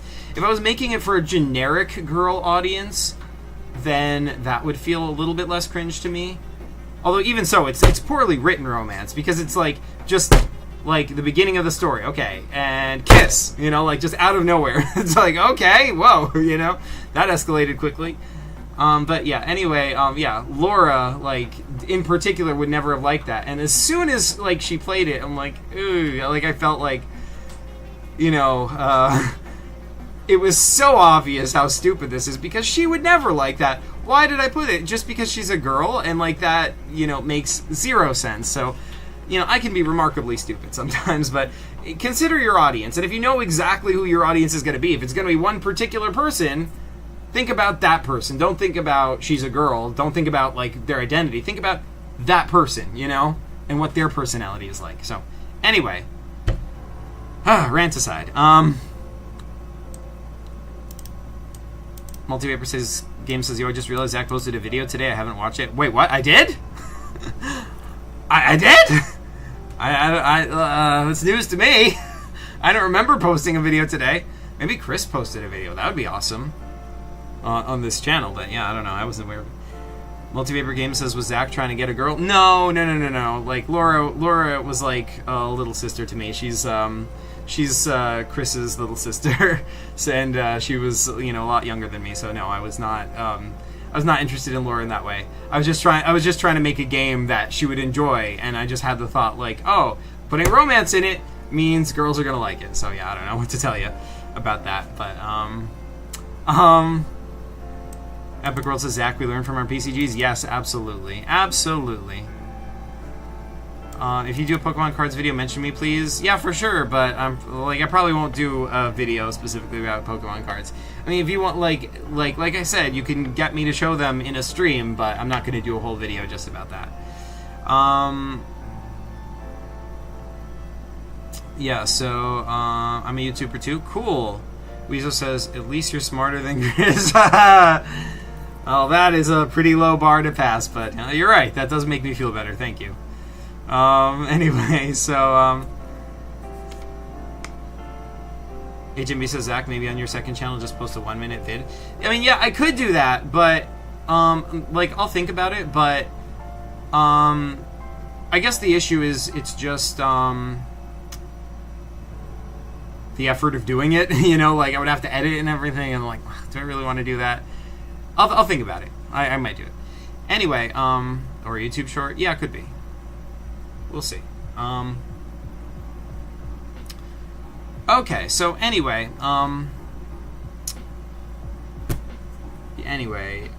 we got through the mission. Once we succeeded, we shared a kiss, which may not have been such a good idea in retrospect. However, it did reveal to us the title of the book we needed to find.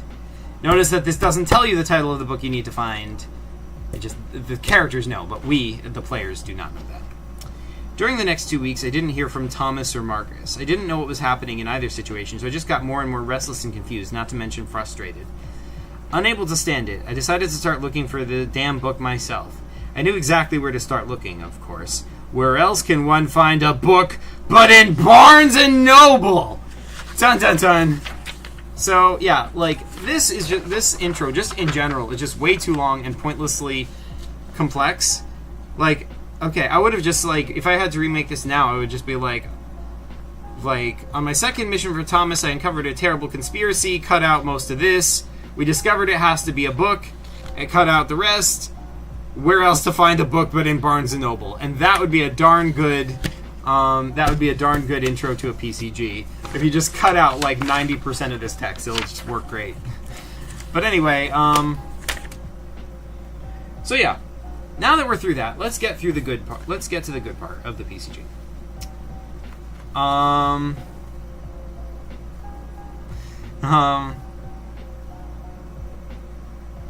Via says, but we girls like violence and gore. Well, there you go. I mean, some do. I don't know. So, here's the first screen. So here you are. Here's Agent Mugstra. Agent Mugstra, for some reason, is not wearing any shoes. She is barefoot.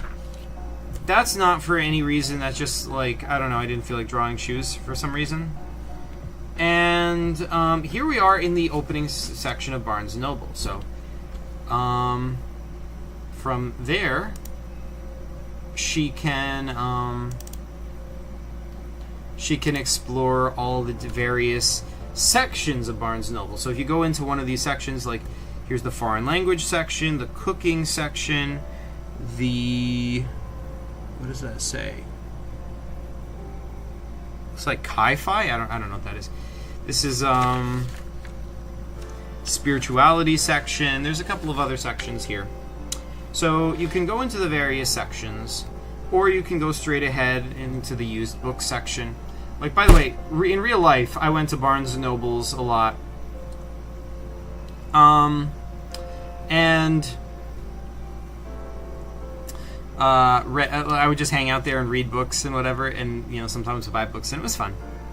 But yeah, there's a rock on the floor, and here, these like things on the ceiling, those are like, you know what, like, I feel like I need to get a glass of water. I'm sort of like, yeah, give me a second. I'll be right back. I'm gonna get a glass of water. I'll put up the be right back screen, and I will be right back. Don't go anywhere, cause I'm coming back. Yeah, so anyway.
Back in black is Zach Mack.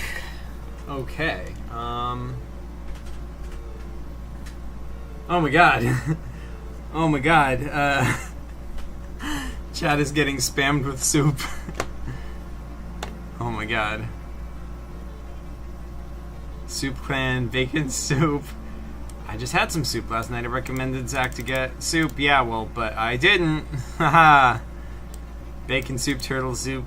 Zach really likes soup, guys. Inaccurate. Get a glass of soup. No. Oh god. Anyway. So,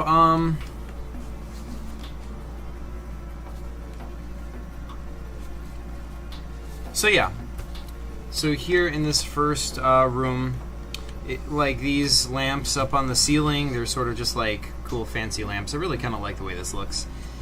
They're like, these are security cams hanging from the ceiling. Not much you can do about those, but you can throw, like, you can see a little shadow in this lamp. Like there's something in there. So if you throw the rock at that, it pops out, and it's HistoryBot.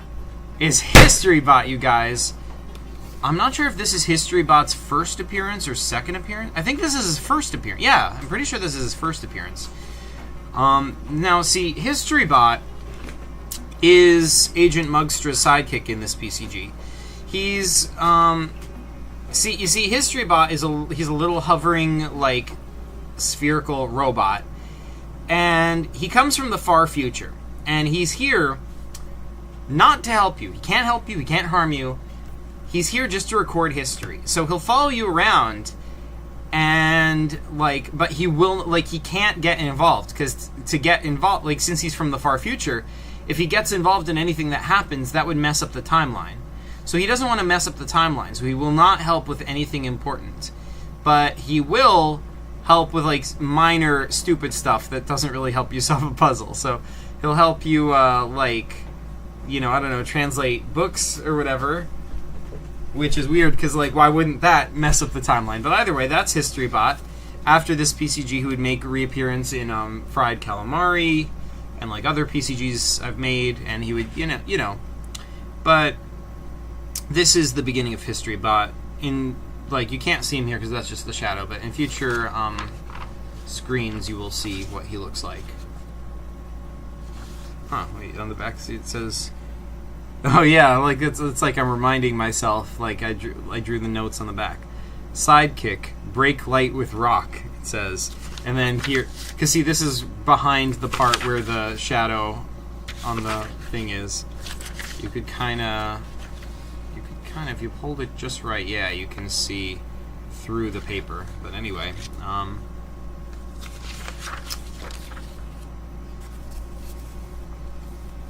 Via says, what was the other thing we do? I don't know. Epic World says, yo, I love HistoryBot. He's such an underrated and never used character. Thanks so much, Epic. Kid Gamer says, soup. Oh no, you've been taken over. Okay, so let's start at the beginning. So first of all, in this game, here is your inventory screen for this game. Once again, another, like, creative inventory screen game. And this one just went way too far. I kind of wish I hadn't made... Like, the inventory screen looks really cool, but actually trying to play with this is really annoying. Like, so it was an experiment, but, you know, I'd call this a failed experiment. So the premise here is, like, this is like a starship, right? Or a spaceship or whatever. So your inventory screen is this spaceship for some reason, right? And here is the guy, and like, it's the same guy from the other PCG I just showed you, the same inventory screen guy, because he's like flying the ship, and he's like, go away. But here you see, so there's the E, like this is like the marking on the ship is like the E. See, it's a reference because, like, the original letter E comes from an Egyptian hieroglyph, which was originally like a person, like, it was supposed to be a picture of a person going like this. Hey! You know? Hey, how's it going?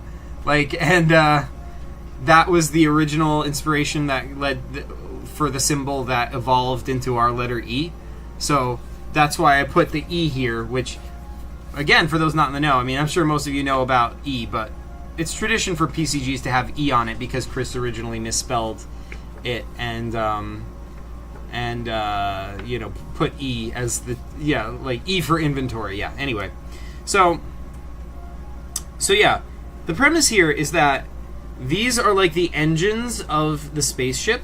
Some of them are engines, like I think these are engines, but some of them are like intake ports. So, like, what happens is, like, the way this works is that every time you look at the inventory screen, it, like, advances time a little bit. And basically what happens is, okay, so let's say, for example, if you put inventory in that slot, or that slot, like, you can't put any inventory out here. It has to be in one of these, like, engine slots. And what happens is, if you put it in an engine slot, you have to pay attention to the arrows. See, there's... Ah, shoot. What'd I do? I clicked something. I messed it up. Right, there it is. There we go. Okay. We're back. Anyway, so yeah. See, you gotta pay attention to the arrows that are on the sides of these engines, because, like, the arrows, like, see, these arrows that are pointing to the right, that means that the inventory is going to get sucked inside the ship. The ones that are pointing the other way means that the inventory is going to be shot out. And I guess all of these, like, I think these are all engines. I think one of them might have just been neutral. I forget which one. Do I say on the back? No, I don't. Okay, so yeah.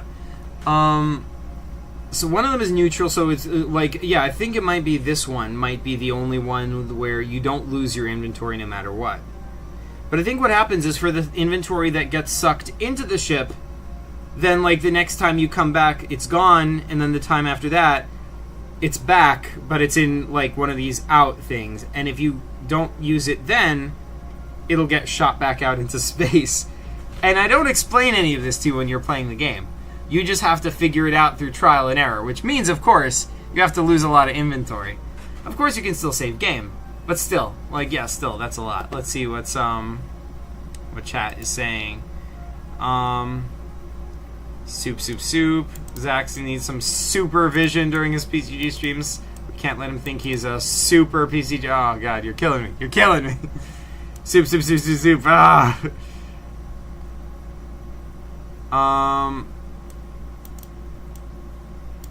Okay. Democracy of soup. Good to know. Okay. Weasel says this is descending into a cult. Yeah, when is it not? But now we will now dump the soup link to... Alright. Oh my god, the soup. I mean, HMB says, I mean, technically Chris isn't wrong with E for inventory, because now the best-selling game Minecraft has you press E for inventory. Yeah, they stole it from Chris. What the heck? Like, I found that out on my stream. Like, you can go onto my the PCG gaming channel, like my second channel, or I guess my third channel, possibly fourth, possibly fifth. I don't know, whatever. I like on my PCG gaming channel, I have a stream where I tried to play Minecraft, and I was freaking out when the inventory had E on it. I was like, what the? Like, how? Like, the chances that they actually stole it from Chris are basically impossible. Minecraft was made before I even had a YouTube channel. I did have the wiki, so I guess it's conceivable, but there's no way. But even though there's no way they could have stolen it from Chris, they stole it from Chris! What the heck? Anyway, Chris can sue them? Oh my god. That would be hilarious. Yeah, we are going to win the heck out of that.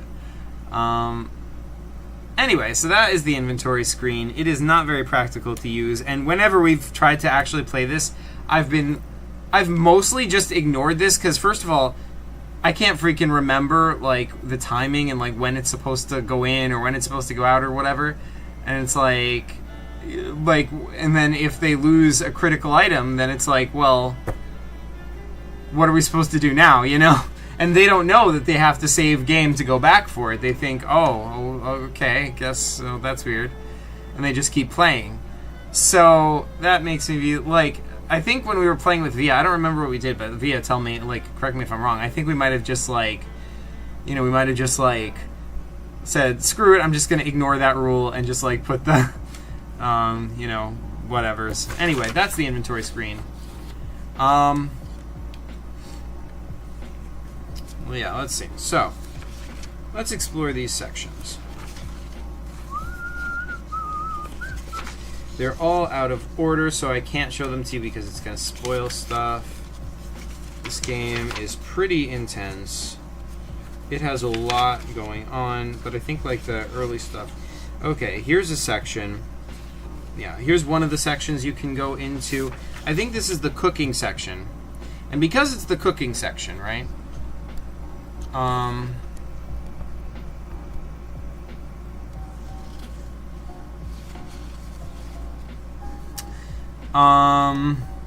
So because this is a cooking section, you know, I had fun like making up book titles.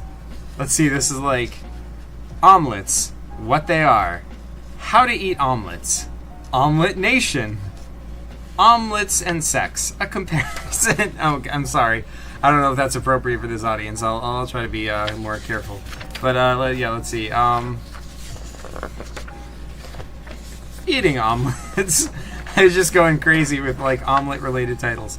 And then down here on this shelf, you've got cooking, how to cook, cooking for dummies, making food, preparing cuisine, learn to cook, cooking made easy, cooking sin barreras. That's a spoof on like Via will know what I'm talking about, because like if you ever watch like Spanish language TV, there's like a million commercials for Inglés sin barreras. Like sin barreras means like without barriers.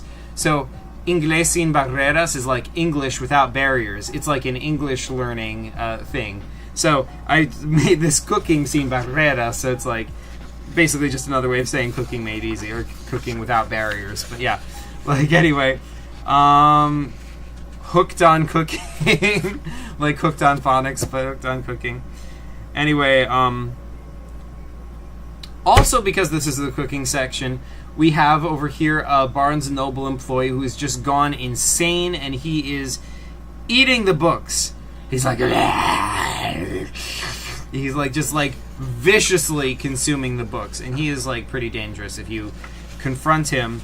But yeah, you can see like the book he's eating. It says, it says, book the sequel. This one is called Book. It just says book on it. This one also says book. But anyway, yeah.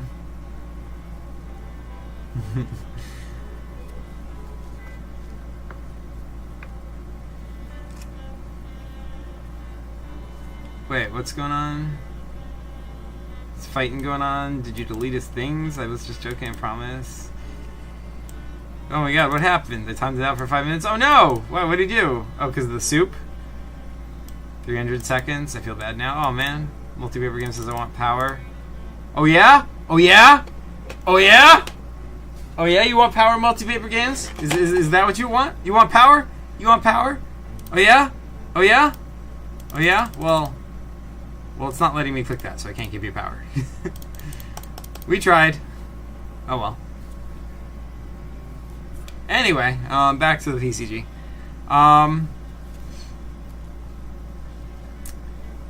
Dude, these book names are too cheesy. Thank you. Someone can time me out if I deserve it. Nah, you good, dude. Also, oh no, never mind. Anyway, so yeah, let's see.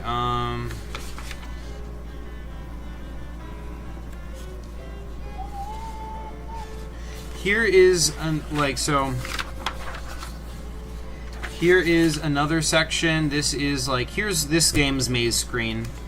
So, you know, I mean, every PCG's got to have a maze screen. But yeah, here you are. Here's Agent Mugstra, I should say. So there is a history bot floating beside her. Like, that's a guy. Here's like a little door over here. You can get inside this little room that's has a barrel over there. You have to kind of like follow these like complicated and windy paths.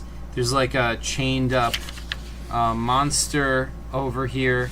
Like, I know you're probably feeling stressed out just watching this. So like, by the way, just to be clear, the white areas are like the paths that you can go down, and the black areas are like walls. So those are like filled in. You can't go in there. So like, yeah, you have to like find your way through the maze to get. And some of these I just drew badly, so that the walls get like really, really close together, and you can't really tell if they can squeeze through there or not. But yeah, anyway, over here we've got, this is like a pile of junk, and I think there's like a pan you can get over there. This is like a normal person, and this guy is like, oh god, please help me. Like, he's been lost here in this section. By the way, this maze screen is supposed to be like the science fiction section of Barnes & Noble, and like, or at least it's like the part of the science fiction section of Barnes & Noble. And like, this guy, he came in here because he wanted to read some good science fiction books or whatever, but he's been lost in the science fiction section for 28 days now, and he can't like get out. I don't know if it was exactly 28 days. That just popped into my head probably because of the movie, but yeah, like, he's just been lost for days and days, and he can't get out, and he's like, oh god, could you help me? And yeah, you help him. So yeah, you have to go back and forth through the maze. You have to, like, there's a computer in here, but you can't access it because there's like these things. You have to go, like, somehow like press these buttons, but to do that, I think you have to climb through a grate here. You have to get through here first, but that is a spike 8-ball, like just like one of those spike 8-balls that you saw in Welcome to Death Ward Hospital.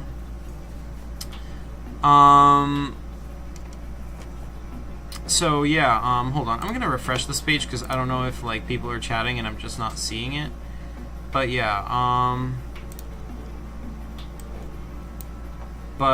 so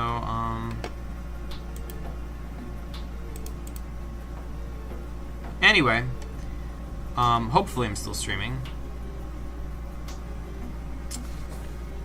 Actually, you know what? Maybe I should actually just check on my phone because there's not much point talking if I'm not streaming anymore.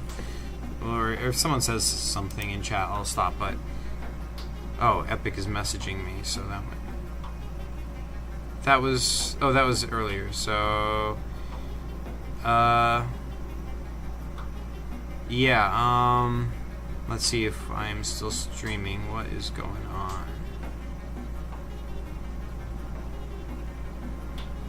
Four people are watching. Is it? Yeah, it looks like I am still streaming. Okay, that's good. Okay. Oh, chat was saying stuff. It just wasn't showing up, I think.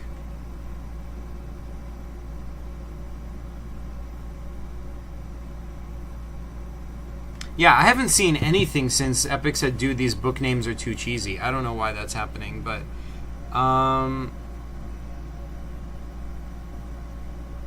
man, okay, so guys, stop timing everybody out. Calm down with the bands. I trust you guys with your moderator power. All right, chill. Anyway, HMB says, guys, Zach is making me want to put posters in my PCGs. Yes, that's awesome. Do it. I love putting posters in PCGs. Epic says, Zach, I did not realize this game was so long. Yeah, dude. Yeah, this is a big one. Guys, we should all make PCGs that are somewhat related to the game Zach has shown in this video. I'm probably going to make a game with Charles in it. Dude, that's awesome. Oh, yeah, I also wanted to mention, like, there's also, Sketchy Penguin made one with Charles, another Charles Mystery Stories series game that's called Chateau, I think it was called Chateau de Mystère, or something like that. I seriously want to play it. I'm so curious what it's like. I really want to play it, but that has never been possible. I don't think he ever put it on the PCG shop, if I'm aware. But yeah, anyway, okay, so, but yeah, so that would be the third game in the series, I guess. Anyway, what have you done? It was via, what, how? We're having a timeout battle. How did this start? I don't know. Epic says, man, I love this PCG. Kid Gamer says, can I be a mod? Maybe, not yet. Like, we'll revisit this question in a future stream. Like, I'm trying to restrain myself from, like, just automatically giving out mod status to everyone, cause like, so, like, yeah. But you know, probably will at some point. Anyway, dude, I did not know Sketchy made one. Yeah. I mean, it's definitely on the wiki. You can definitely see the cover for it on the wiki. Like, in fact, let me see. I'll show it right now. If this will load. Oh, Firefox is crashing. Is that the issue? That's less than great. Okay, let me see. Can I do it on this? Chrome.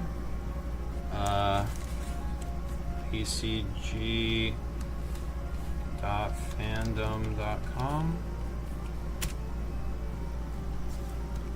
And Chateau. There it is. Chateau de Mystère. Chateau de Mystère is an upcoming PCG. I should do it in a French accent because the name is French. Is an upcoming PCG by Magic Paper Productions, starring Charles. It is set to release in the summer of 2022 during the MPP Marathon Week. Alright, I'll stop. It is the third game in the Charles Mystery series. Charles is the protagonist of this game. It takes place directly after the Mansion of Mystery. Charles travels to France to celebrate his great-aunt's 70th birthday. Upon arrival, he discovers his aunt was murdered and must solve the mystery. Man, just all of Charles's relatives just get murdered. But anyway, yeah, there's Chateau de Mystère. Like, he calls it Charles Mystery Series number 2 because I assume it's because he was not aware of Welcome to Death Ward Hospital. Because, for sure, that game does not advertise itself as the sequel to Mansion of Mystery, but it is. So, I guess there's 2 number 2s in the series? I don't know. Anyway, let's get back to our PCG. So, yeah, so let's see.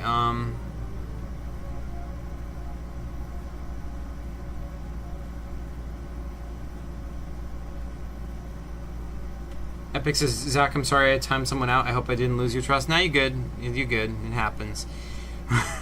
Why did you time out the kid?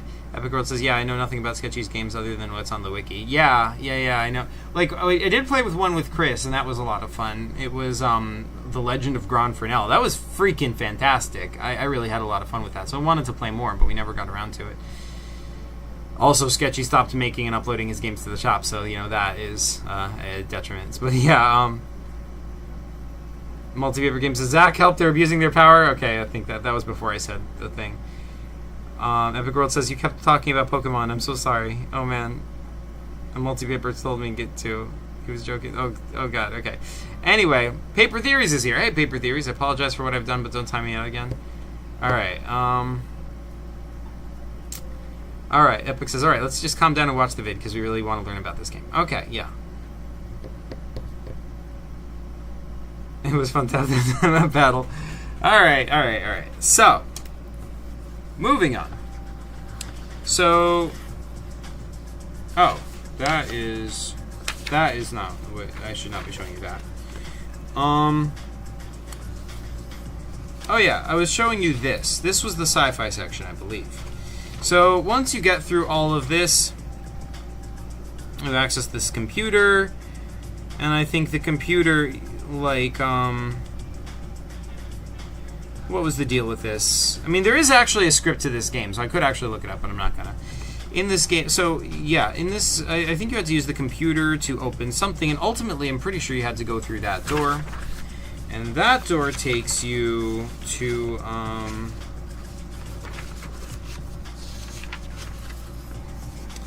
let's see, here it is. So here is the sci-fi section proper. I intended to populate all these shelves with books, and like give them all titles, but I was way too lazy to draw all those books, so I only did these shelves where this guy actually is. And I think I did stuff with the titles for these. Let's see, let's check it out. Let's see what the titles are we got here. We got okay, these books are all just saying Trek Wars, Trek Wars, Trek Wars. That's sort of my like spoof, like that was my idea that in the PCG universe they don't have exactly Star Trek and they don't have exactly Star Wars. They have some like weird combined franchise that people in the PCG universe watch that's called Trek Wars. That's like a weird mixture of Star Trek and Star Wars. And these are all Trek Wars books. And this guy is looking at them. Yeah, I think these all just say Trek Wars. So here's the first time we can actually sort of clearly see Historybot over here, you know, hovering alongside Agent Mugstra. She has shoes now by the look of it, but anyway, yeah, so like over here you can see that these shelves are supposed to be empty, and you can actually climb up them. You can climb through this like hole in the floor over here to the second level of the sci-fi section, and over here you have this weird clown on a stick guy who is thumbing through all the books. He's got arms, which is weird, but yeah, this is supposed to be Zuvak, but in the game, you know, I play coy about that. It's like, what's your name? And he's like, oh, I'm just an ordinary human. Like, he's like wearing a disguise, so the disguise totally makes him look like an ordinary human. He's just like trying to find some sci-fi books. But if you go over here, there's another ladder. If you climb up the ladder, it takes you up here to this like dark floor where nothing is, and there's just one book here on this floor, and it is called Mars Quest. It's another science fiction book.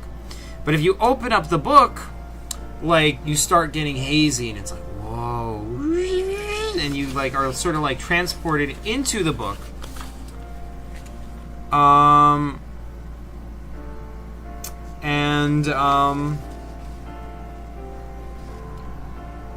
Dark always comes to light. Wait, what's going on? Did Epic get banned? Guys. Chill with the bans. Zuvak changed a bit. Yeah, he installed the mechanical arms on himself. Also, he's disguised, so, you know, I don't blame you guys if you can't recognize him, but yeah, anyway,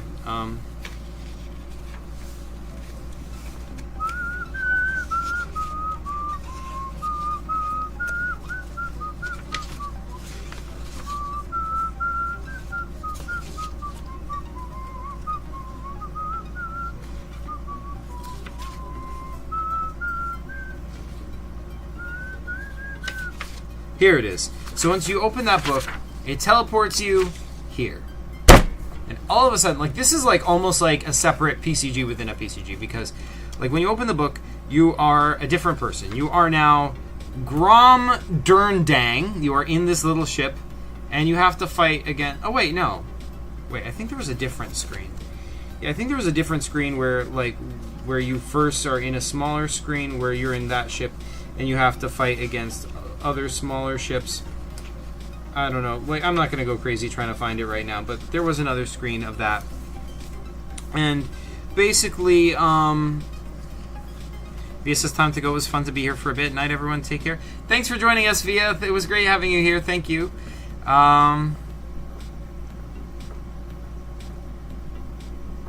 Anyway, so yeah, this is like just a random boss battle, and you have to do this to you know, beat the game. Like, you get an important item once you do this, but yeah, you have, like, you're Grom Durndang. This adventure takes place like in the year 3000, I think. It's just like the far, far, far future, and you know, who knows if this is even canon to the PCG universe? Because, like, you know, in the PCG universe, this is a book that's in Barnes and Noble, so this is like a sci-fi book. So who knows if this is an accurate reflection of the future of the PCG universe, or if this is just sci-fi. But either way, you're playing it. You're playing as Grom Durndang, and Grom Durndang is a defender of planet Mars. So you have to defend planet Mars from this invading alien spaceship. And it's like this boss battle. It's shooting all these missiles at you. You've got to like duck behind the asteroids and shoot at it. But then anyway, you defeat it, and then you are teleported back out into the bookstore, and you get an item for having done all that. So that was the sci-fi section. I think you have to, like, this PCG is not linear, by the way, so I just have to say that. You have to go back and forth between all these different sections. You get things, you sort of explore, you get things in one section that can help you in another section, and so forth. So I like making non-linear PCGs a lot.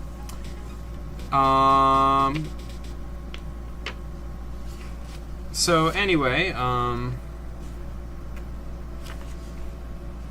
we've got a fat guy screen. This is not the actual screen, but I think when I was playing with Via, I couldn't find the fat guy screen for some reason, so I just hastily drew a replacement for it. So I'm like, yeah, sure, here's the fat guy screen. So the fat guy screen in this game, this once again takes place during the Perfect One era, where the fat guy was big enough to become the Perfect One. And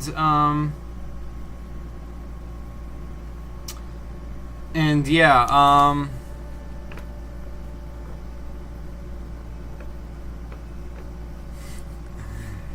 yo, can I get mine? I want to abuse power. Well, not if you put it that way, multi-paper games. First, you need to get PCG Protector in the Discord, I think. No, there's no such requirement. I pretty much just like went crazy and handed it out like candy before. I just impulsively. So I don't know. Just get lucky. Just be here during a stream when I feel like doing that, and it'll happen to you too. Anyway, guys. Can we chill with all this fighting over stuff and just like wait, is Epic still here? Hold on, let me just like double check. What? Like,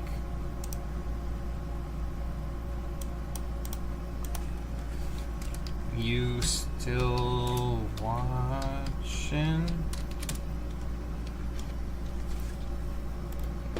Okay, so anyway.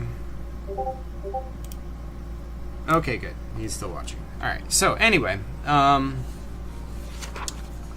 so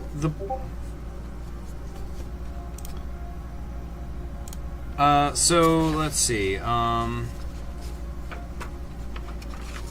forget what section the fat guy was in. There is a script for this, so it definitely reveals that. But anyway, here, I think this is the foreign language section. So the idea for this section is like there's different people who are trying to learn English or people who are trying to learn foreign languages. So here is Agent Mugstra and here is HistoryBot. Over here we've got this guy. Now this guy is another one of the cringe pieces of this PCG because this guy is a negative stereotype of Latino people, I guess, or, you know, immigrants. This guy is like a Mexican dude, and he is wearing a sombrero, and he is actually reading Inglés Sin Barreras. And that is pretty cringe. And I didn't even realize, like, I just made this without thinking that that's like a stereotype of people. I just was like putting characters and like what kind of people would be in a foreign language section. And like I put that like exaggerations of people, and that was that. And I didn't even realize it until we revisited this PCG years and years and years later when I was playing it with Via. And she called me out on it. She's like, huh, with the sombrero, what kind of person might that be, Zach? And she was right to do so. Wait, hold on. Who's messaging me? What's going on? Epic says, since I can't chat, I'll just say this PCG keeps getting better and better. God, the chat has become chaotic. Still, the stream you're doing is very entertaining. Thanks so much. Yeah, guys, chill out in chat. I don't know what's going on. A multi-paper game says, I want to bring chaos between PCGs and paper games. I'm the last paper game maker. That should mean something. Yeah, let's do it. Let's make chaos. All out war, engage. No, not really. Agent B, join my side and we can rule paper games and destroy PCGs. Oh man. All right. Enough of that. So,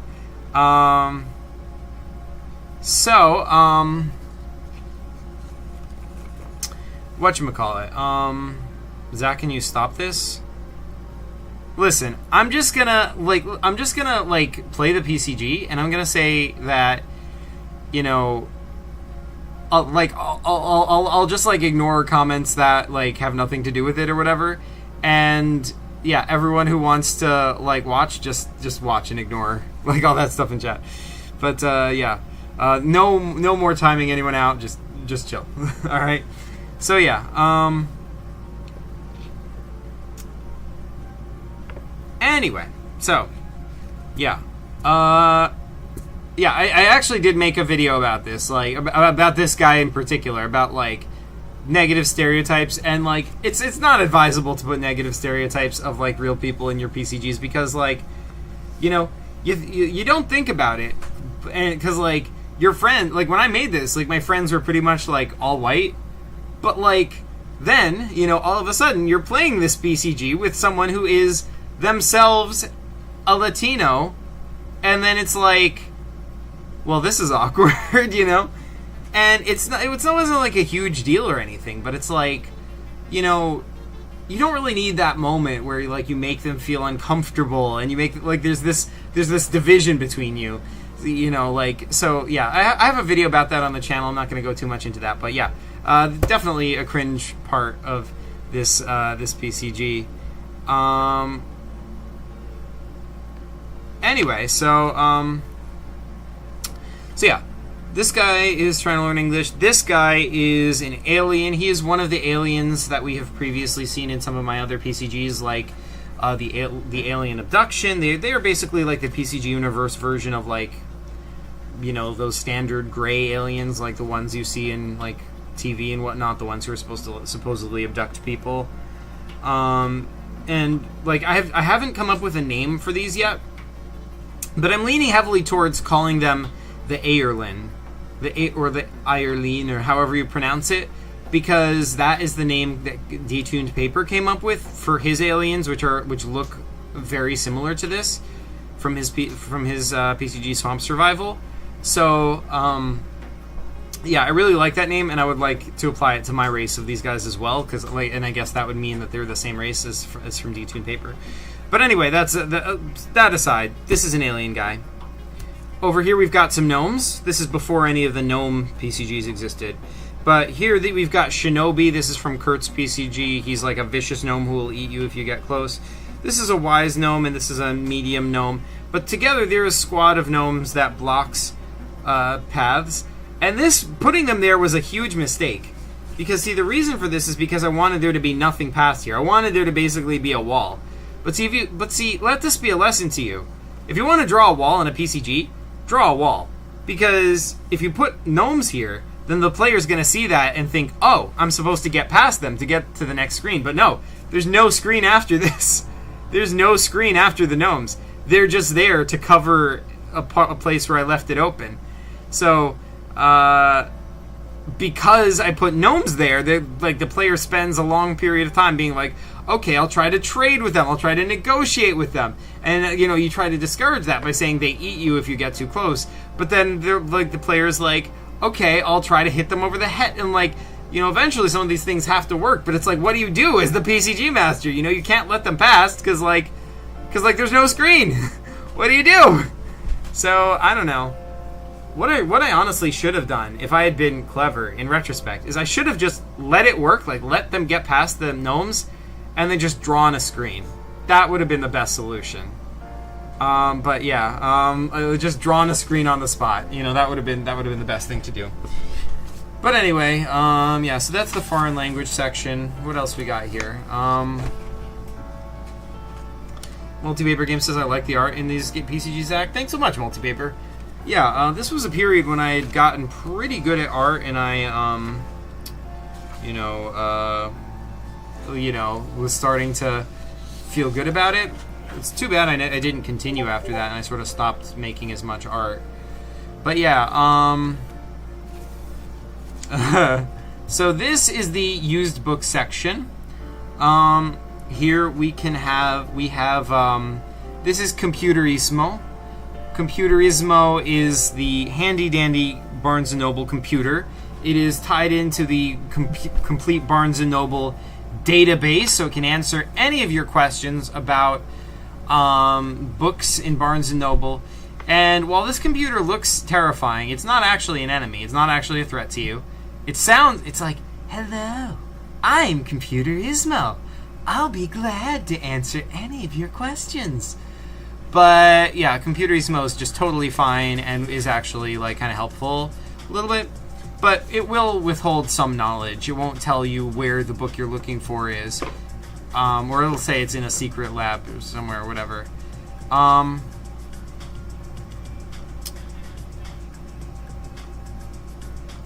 Epic World says Computerismo reminds me of the giant head dude. You mean Elgador? Yeah, except Elgador is the opposite. See, where Computerismo is, like, looks evil but is actually fine, Elgador looks evil and is evil.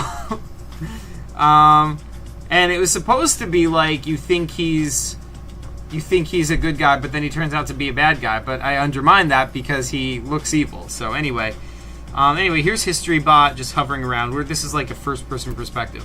We see some like these are used books. Oh man, I see we have a book here for Anne Starry. This is I made this well before Anne Starry existed, but like this book is called Why Turtles Suck. So that one's perfect for Anne Starry. Here we've got 8-ball cuisine, so like I guess that's what 8-balls like to eat.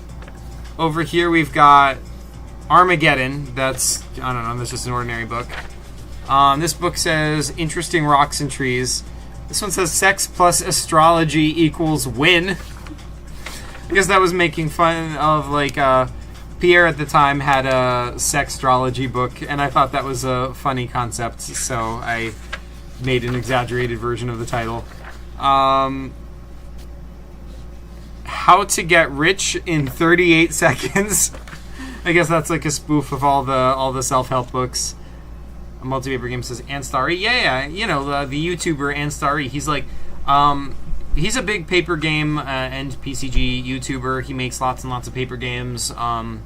He's been pretty inactive for a while, but he actually has like more subs than I do, like twice as many, I think. He's really, really good. Highly recommend. He's been on the channel before. He's played some of my PCGs. No, he hasn't. I've played some of his PCGs. Sorry. But yeah, really good channel. Highly recommend. But anyway, he has a turtle thing, so that's what this refers to. Here there is the Trek Wars Encyclopedia. And I think this was the book in particular that you needed for some other purpose. I forget. I think you might have to feed it to the bookstore guy who's the employee who's going crazy in the other room. But it's chained down, so you have to figure out how to get that chain off. Then we have got this is the cafe, because like you know in the real world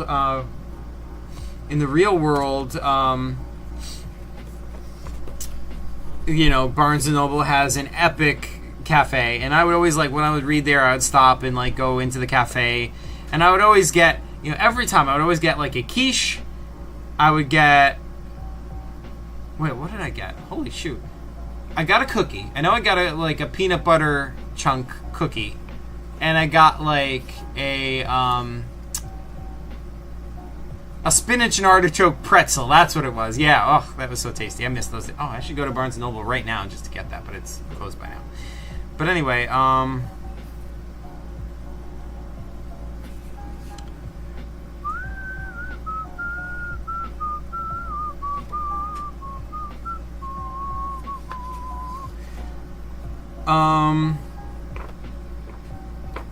so yeah, anyway, so this is the cafe. This is just an ordinary Barnes & Noble employee. The way I drew this looks kind of like me. This is not actually in-universe. This is not me. This is just a random employee of Barnes & Noble. But the way I drew this with the hat and like the curly hair poking out from it, that is sort of like a caricature of myself, because I never worked at Barnes & Noble, but I did work at Whole Foods, which is a supermarket. And in Whole Foods, I had a hat like that with hair like that. And I was just sort of like the employee behind the counter. And I did work behind a bakery counter, and I would like get people their cookies and their muffins, which is what this guy would be doing here.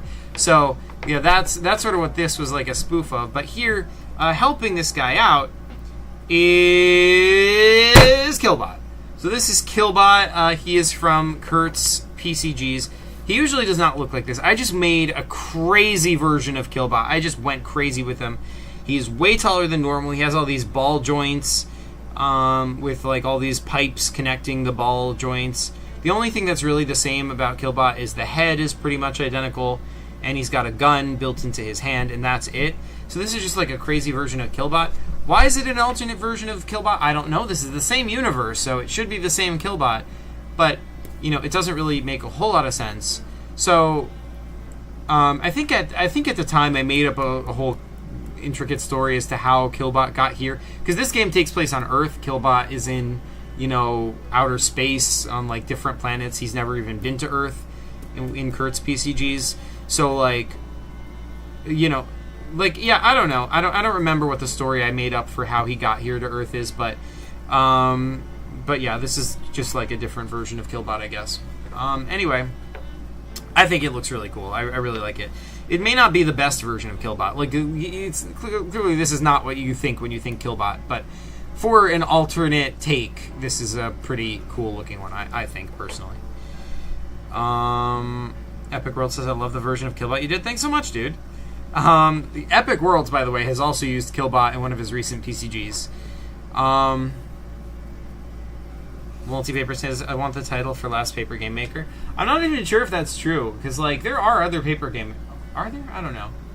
Does D-Tune Paper ever still make anything? It wasn't too long ago that D-Tune Paper was making stuff, because his stuff is definitely paper games. Epic made a paper game fairly recently. Yeah, Epic made a paper game pretty recently, so... Yeah, you're not... I mean, you're probably... Yeah, so, I don't know. I'm not sure if you're quite the last paper game maker.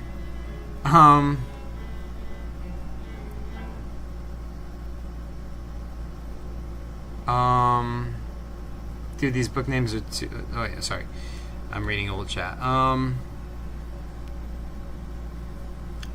Multipaper says, D-Tune Paper stopped and it sucks because I really liked his stuff, especially his art. Yeah, everyone likes his art. His art is amazing. I am Zach, I'm the last. But what about Epic? Epic still makes paper games. I mean, not all the time, for sure, and he makes way more PCGs than paper games, but still he counts.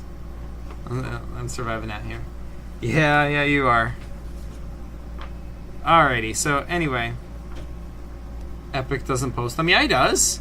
He, he posted a video just recently of, like, his, like, it was like a... Didn't he make, like, a Grand Fresnel paper game? Like, I think, like, being a paper game was not the most standout feature of it, but it did say Grand Fresnel paper game. Epic World says, yeah, I do. See, told you. HMB says, I prefer PCGs because I feel like paper games are not really playable. It's not really skill-based. They're just the fun novelty items. Yeah, that is sort of the thing. Like, paper games, you kind of play, like... I feel like paper games are sort of, like, at least the traditional way, are sort of more made to... for the camera. Like, I think that's how it got to be such a big, trend, is because they look really, really good on camera. They're, like, really good for YouTube. But you can't really play them with another person. There are some forms of paper game. I mean, there's lots of different forms of paper games. There's some forms that you can play by yourself. Like, D-Tune Papers games, you can. Like, for example, the D-Tuned World games, you can totally play those by yourself. But, I mean, I think, like, when I think paper game, I think of, like, the kind that, like, IPGS and KCOKT make. Anyway.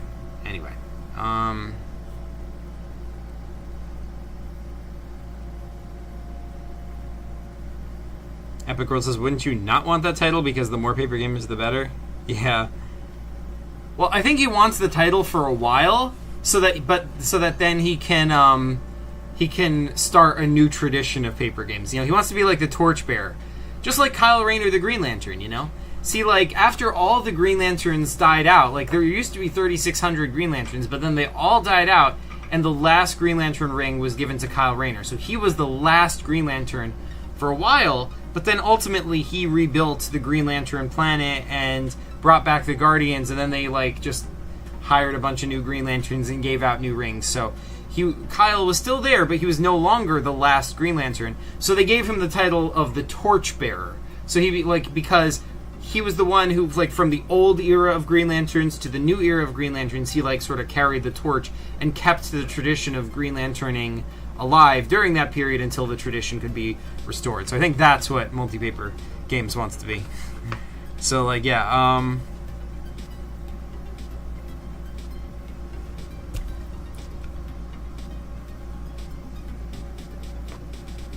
HMB Tiger Games, okay, so, like, alright. Let's move on to the next screen. So, let's see.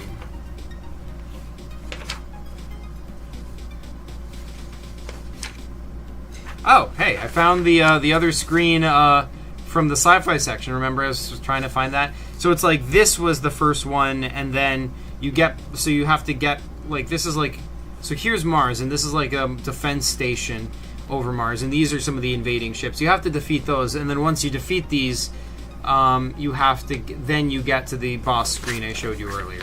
So yeah. Hey Wolf7, thanks for coming back. So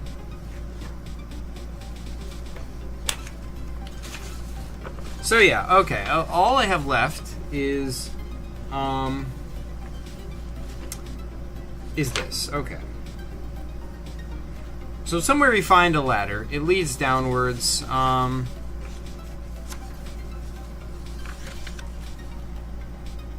Multi-paper game says, wait, Epic, do you have any paper games with lore? Because I have a theories channel for paper games, but there's not many paper games with lore, so you need to find some more. Yeah, yeah, he does. Like, well, like, the paper games that he makes are part of the PCG universe, and they have characters and they have lore, so, but they are paper games, so you can totally make games about those. I mean, heck, I've even made a paper game with lore, because, like, I made Zuvak the paper game, and that has lore in it. Like, that's, in fact, yeah, Zuvak the paper game, that would be a good one to theorize about multi-paper games, because, like, in Zuvak the paper game, it takes place early in Zuvak's history, so that's, like, you know, obviously that's setting it in the PCG universe. However, in the game, the company factory that Zuvak is in is attacked by robots, and they're the exact same robots from IPGS's paper games about, like, his Nerf game. So that's, like, the first connection between PCGs and paper games. And in that, I never establish, like, is this actually, like, does that mean that Nerf takes place in the PCG universe? Or are these just, like, robots that by coincidence happen to be the same type of robot, but they're in a different universe? Or, like, what's the deal? What is the actual connection between PCGs and, you know, IPGS's Nerf games? Unclear from the game. So that would be a good thing for someone to make a theory about. Like, try to figure, like, look for clues in the games and see if they can find the connection.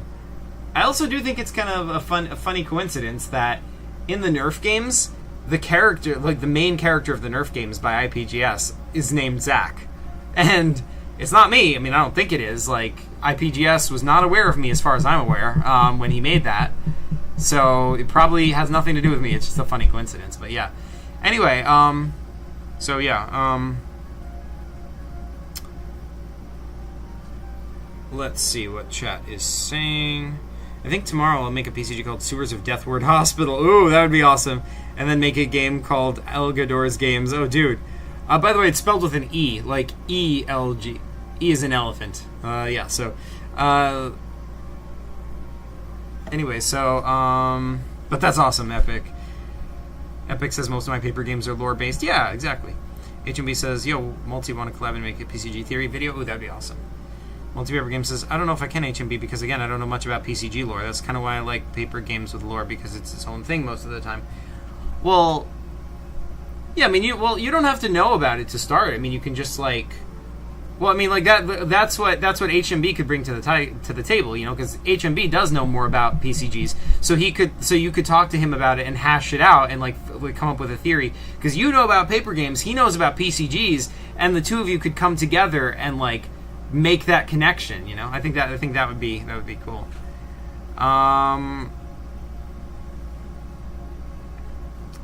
You guys have a confession. I've never watched IPGS. Oh, hey. Well, you know, it's never too late to start. I mean, especially if it's, like, as research for a theory video, you know. That, like, I mean, his videos are all, like, as far as I'm aware, his games are all, like, mostly unrelated to each other. Lots of them are just adaptations of real video games. But he does have some original ones, like Nerf, I think, in particular, is about, it like, has lore. But, anyway, yeah, you watched Reality Stupid and Anstarry. Yeah, those are really, really good. Those are really, really good. HMB says, Zach, actually not really. Okay, fair enough. But, you know, you can always ask me questions about PCG lore, and I have PCG lore videos on this channel, so yeah, you can check those out. Anyway, Zach, the Decad art gallery book will take a really long time, so I think I'll do it this summer or next year when I get more time. Okay. Wolf7 Knife says, I forgot I had a channel and just posted a video yesterday. Oh, shoot. Dude, that's awesome. Yeah, yeah, I've been hoping you would post more videos, because that would be awesome. I will definitely check that out. But anyway, we are getting close to the end of this PCG, and then after that, I think we're going to be done, because it is getting pretty late. But, HMB says, I'm a PCG veteran, and I still don't know PCG lore. I guess that's my biggest PCG sin. Hey, man, there's a lot, and it's hard to find ways to dive in. So anyway, okay. So, basically, from one of those upper chambers, you find a way down here. This is an elevator that takes you down here to this, like, final chamber. This is like a walkway, like it's above a deep and endless pit. Like, that's just like a steel door. That doesn't lead to anything. There's no point to this being here. I don't know why I put it there. But anyway, you go through that door, and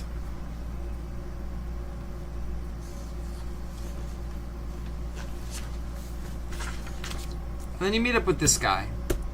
And this is John Doe. He's like, hello, I'm John Doe. I'm the manager of this Barnes & Noble.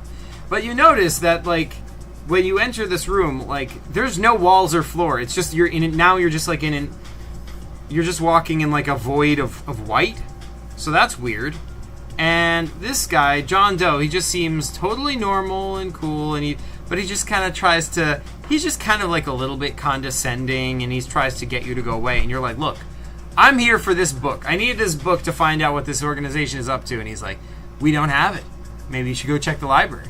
But he doesn't say it blatantly like that. He's all sophisticated, and he's like, oh, well, I would certainly help you if I could, but, you know.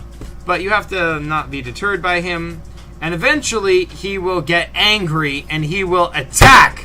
He will attack, and you have to fight him, and then this is not his real form. So once you beat his regular form, by the way, he has way more strength than a human should have, but once you beat him, he's like, ah! And he mutates. And he turns into this. And now his name isn't really John Doe. It's Jaghan Dugol or whatever. I don't know how to say it. But he's like some ancient demon or whatever. And he's just like gigantic. The floor has been ripped open by his... but we're still in the void of white. But the floor was like ripped open. And like that's what's left of his chair, and he's just like gonna destroy you. So this is just like a whole like super tough boss fight, and you can see like his claws are like sort of scraping the edge of reality, like just pushing into it, and he just really wants you dead. So once you defeat him, you find yourself in this room. Finally. The book lab. So this is supposed to be like, the idea of this room is that like this is the secret room underneath Barnes & Noble, and this is the room where Barnes & Noble does science to create their new books, because you know obviously that's where Barnes & Noble gets their books. You know, it's not like, you know, somebody else makes them and they get shipped there. No. Barnes & Noble uses like advanced scientific techniques to create books, and you know, using like chemistry and like whatever, and if they put the right chemistry together, I guess they get new books. But anyway, yeah, let's see, we've got some book covers over here. What is this? Experimental romance novel. This one says prototype sci-fi book. This one says, I can't even see what that says. Can you guys see it? I don't know. Pro something? Mook? I don't know. Anyway. Here's the book that you're after. Its title is Liber Secretum. And that is Latin for secret book.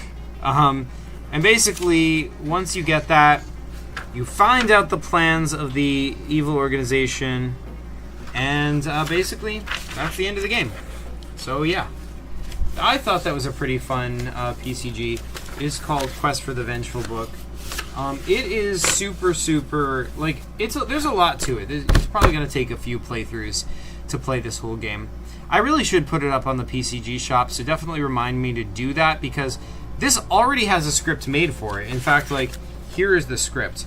I wanted to, like, revise the script so it's easier to read, like, because I wrote this for myself, but still, it should be possible to play with just this, because it has a lot of information. It shouldn't really take, yeah, this should, it should be fine to just upload it as is, and that should be just, like, completely fine, you know? So, yeah, see, it says Paper Computer Game for Laura by Zach. Main character. Other than the fact that she's female, we know next to nothing about her yet. Our story opens in Barnes & Noble, where our hero is fervently looking for a book, a very important book. And anyway,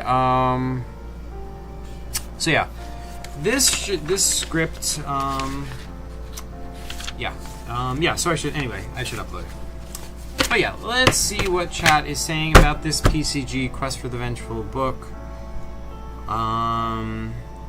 HMB says I'm going to do some PCG studying. Sweet, that's awesome, dude. Epic says, looks like my parents when I spend all day making PCGs and not doing homework. Yeah, for sure. Epic World says, that was just an amazing video and very entertaining, and I learned a ton. Awesome. Thanks so much, Epic. So, yeah, I also kind of wanted to show you this PCG as well. This one is called Chrome Training, the New Recruit. This one is a lot shorter, but it is already really late, so I kind of just want to end stream. Yes, show it. Okay, alright, I guess I can do this one super fast, and then after this we are definitely done. Alright, so, yeah, this one is called Chrome Training, the New Recruit. So I really like the title, the title of this. This is when, like, I was starting to learn graffiti, because Keith is a freaking amazing graffiti artist, and I was copying some of his, like, trying to, like, he was sort of teaching me how to do graffiti, so I tried to make my version of a graffiti title. So you've got, like, the bubble letters there. I could sort of do it okay. Like, I got the O's pretty okay, I got the E's pretty okay, the M I messed up, but, you know, I was getting there, and, like, the arrow at the bottom, like, I don't know, I just think this looks really cool. But yeah, anyway, so the premise of this PCG, this is once again unrelated to the ones I showed you, except once again, it is in the PCG universe.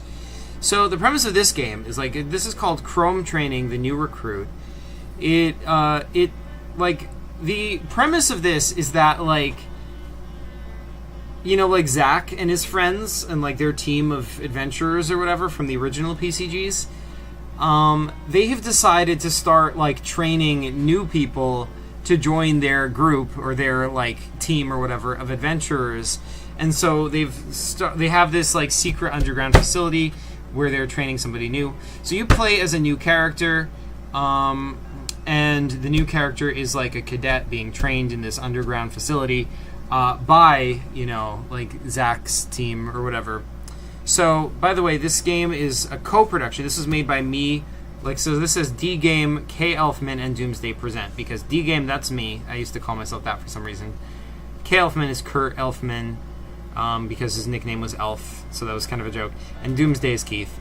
And so like, the idea of this was each of us was going to make a screen for this. So this is going to be a quick PCG.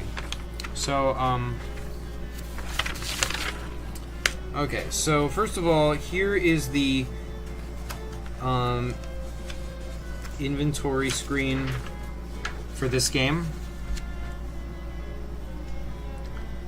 Epic and Wolf. Well, Epic says yay, Wolf says let's go. Yeah, awesome.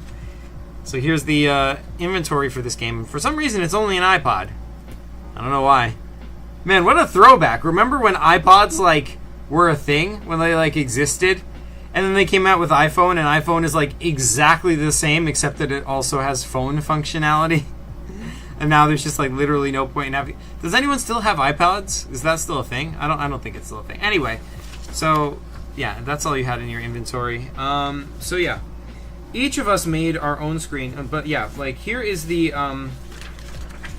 here's the training screen. So here is the new recruit guy. By the way, this game was, all three of us teamed up because it was Kurt's friend Seth, who was going to be playing this game. So Seth played, like, yeah, I think he did play this game. So here's Seth.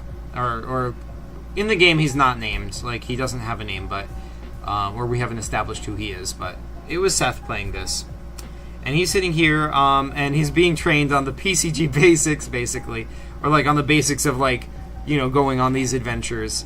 So here's like a one-way mirror for like the trainers to look in and look at him, and here is like his lesson. So, like, by the way, Kurt made this screen, so this is like totally Kurt's humor here. But you know, it's like, here's what he's being trained, right? Game over. Like, so if you get game over, save game. You know, you got inventory with an E. You have like stuff, so you put it in your inventory. Maze screen, flight screen. Because, like, for some reason, like, it just, I don't know if it's a tradition or if it just, well, I mean, now it's a tradition, but it just always seems to happen for some reason, like, just randomly, that whenever you have a maze screen, right after that is a flight screen. Like, you always do a maze, and then, like, either you get to the other side of the maze and you find an airplane there, or, you know, you get to the center of the maze and there's an airplane, or a spaceship or whatever, but then the next screen you're controlling the plane and you're trying to dodge whatever. But anyway, that's sort of like the PCG basics that the new recruit is being trained on. So this next screen is by Keith. Keith had really, really good art. We have very few, you know, unfortunately we have very few instances of Keith art that are up on the wiki or whatever. I think there's some, but Keith's art was really, really good. He's super, like, I don't know, I just really like his style. He has, like, and this is sort of, like, isn't really very representative of him, but it does get across his character. He always has these weird little, like, bugs that skitter around. He just has an ordinary spider. He's got this, check that out. This is like a sun with a face, I guess. But yeah, like, this was a challenging screen. I forget what you had to do, but because, like, Keith made this and he also ran it, so I don't remember what you had to do in that screen. But then finally we get to my screen. I don't think this is part of it. I don't remember this being part of this game. I don't know what this is. It might be. I don't know. But either way, like, it looks like that's you, and you have to, like, jump down and get past all these guys. There's an elevator over here. It takes you down to here. You jump over there. There's a Goomba. I definitely made this, but I don't remember it being part of this game. It might have been, and I could have just forgotten. I don't know. Yo, Smiley Face, how's it going? Thanks for joining. Epic World says, no, Zach, it's not a tradition. My mind just tells me to do a flight screen after a maze screen. It's the strangest thing. Yeah, I know, right? Isn't that weird how that works?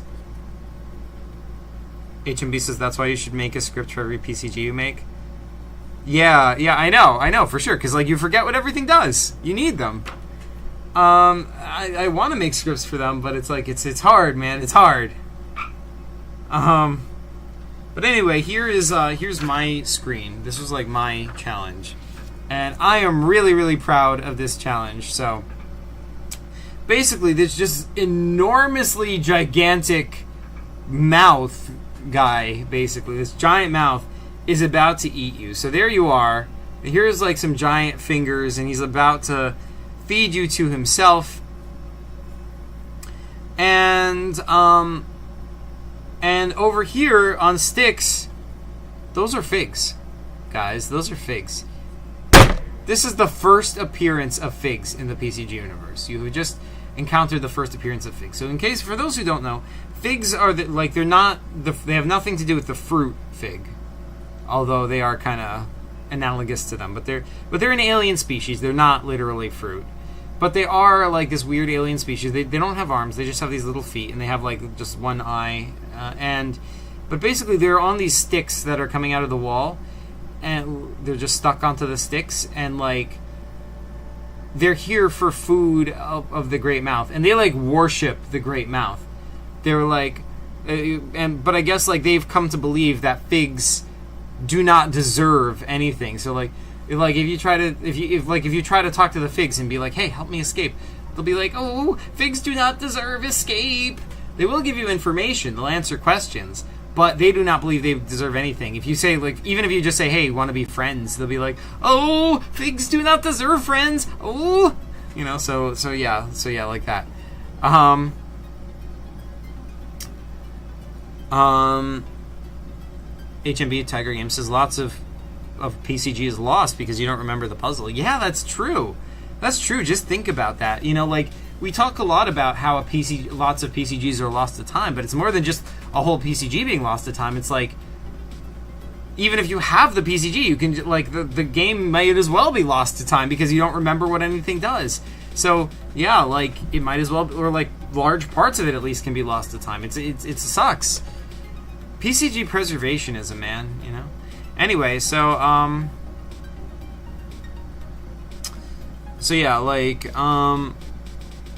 Epic World says, if I made scripts for all my games, I'd only have, like, 100 games done. You make that sound like it's a terrible thing, Epic. Like, 100 games is still really, really good. So yeah,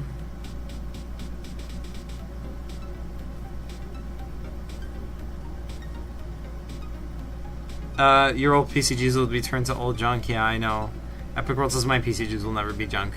HMB says I agree, Zach. Yeah, but anyway, yeah, so you had to get out of this. If you survive being eaten by this, this is called the Great Mouth. So if you survive being eaten by this, you beat the screen.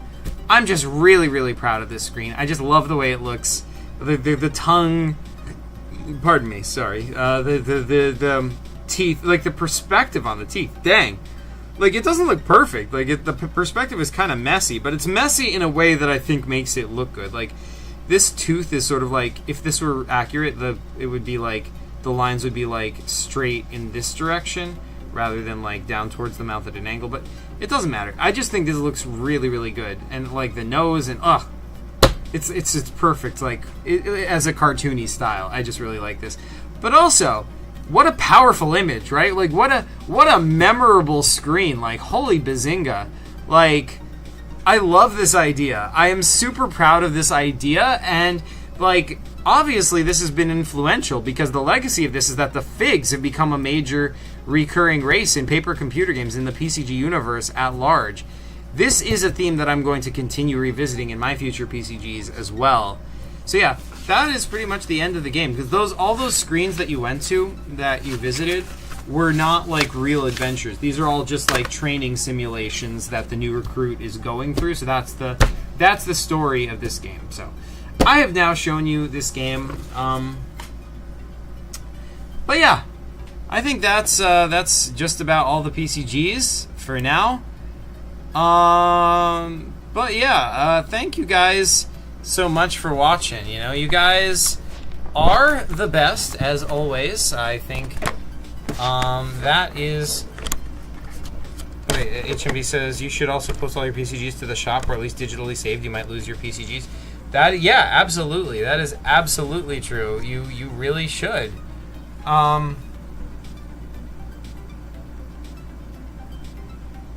And that's why I wiki the games and add all the screens to the wiki pages. Yeah, absolutely. Yeah, why do you think I created the wiki to begin with? I was going crazy with the wiki for this exact reason. Like, I would have to wiki stuff immediately. Even though back then I wasn't thorough enough. Like, I could have been a lot more thorough with my wikiing back then. I wish I had been, but I don't know. I was like, I'll do the bare minimum. Like, you know, but I don't know. Regardless, Wolf7 says, Ashak, so I hope you all have a good night. Yeah, thanks so much, Wolf7. Hope you have a good night as well. Hope everyone watching has a good night. Thank you all so much. You folks are the best as always, and PCG you later.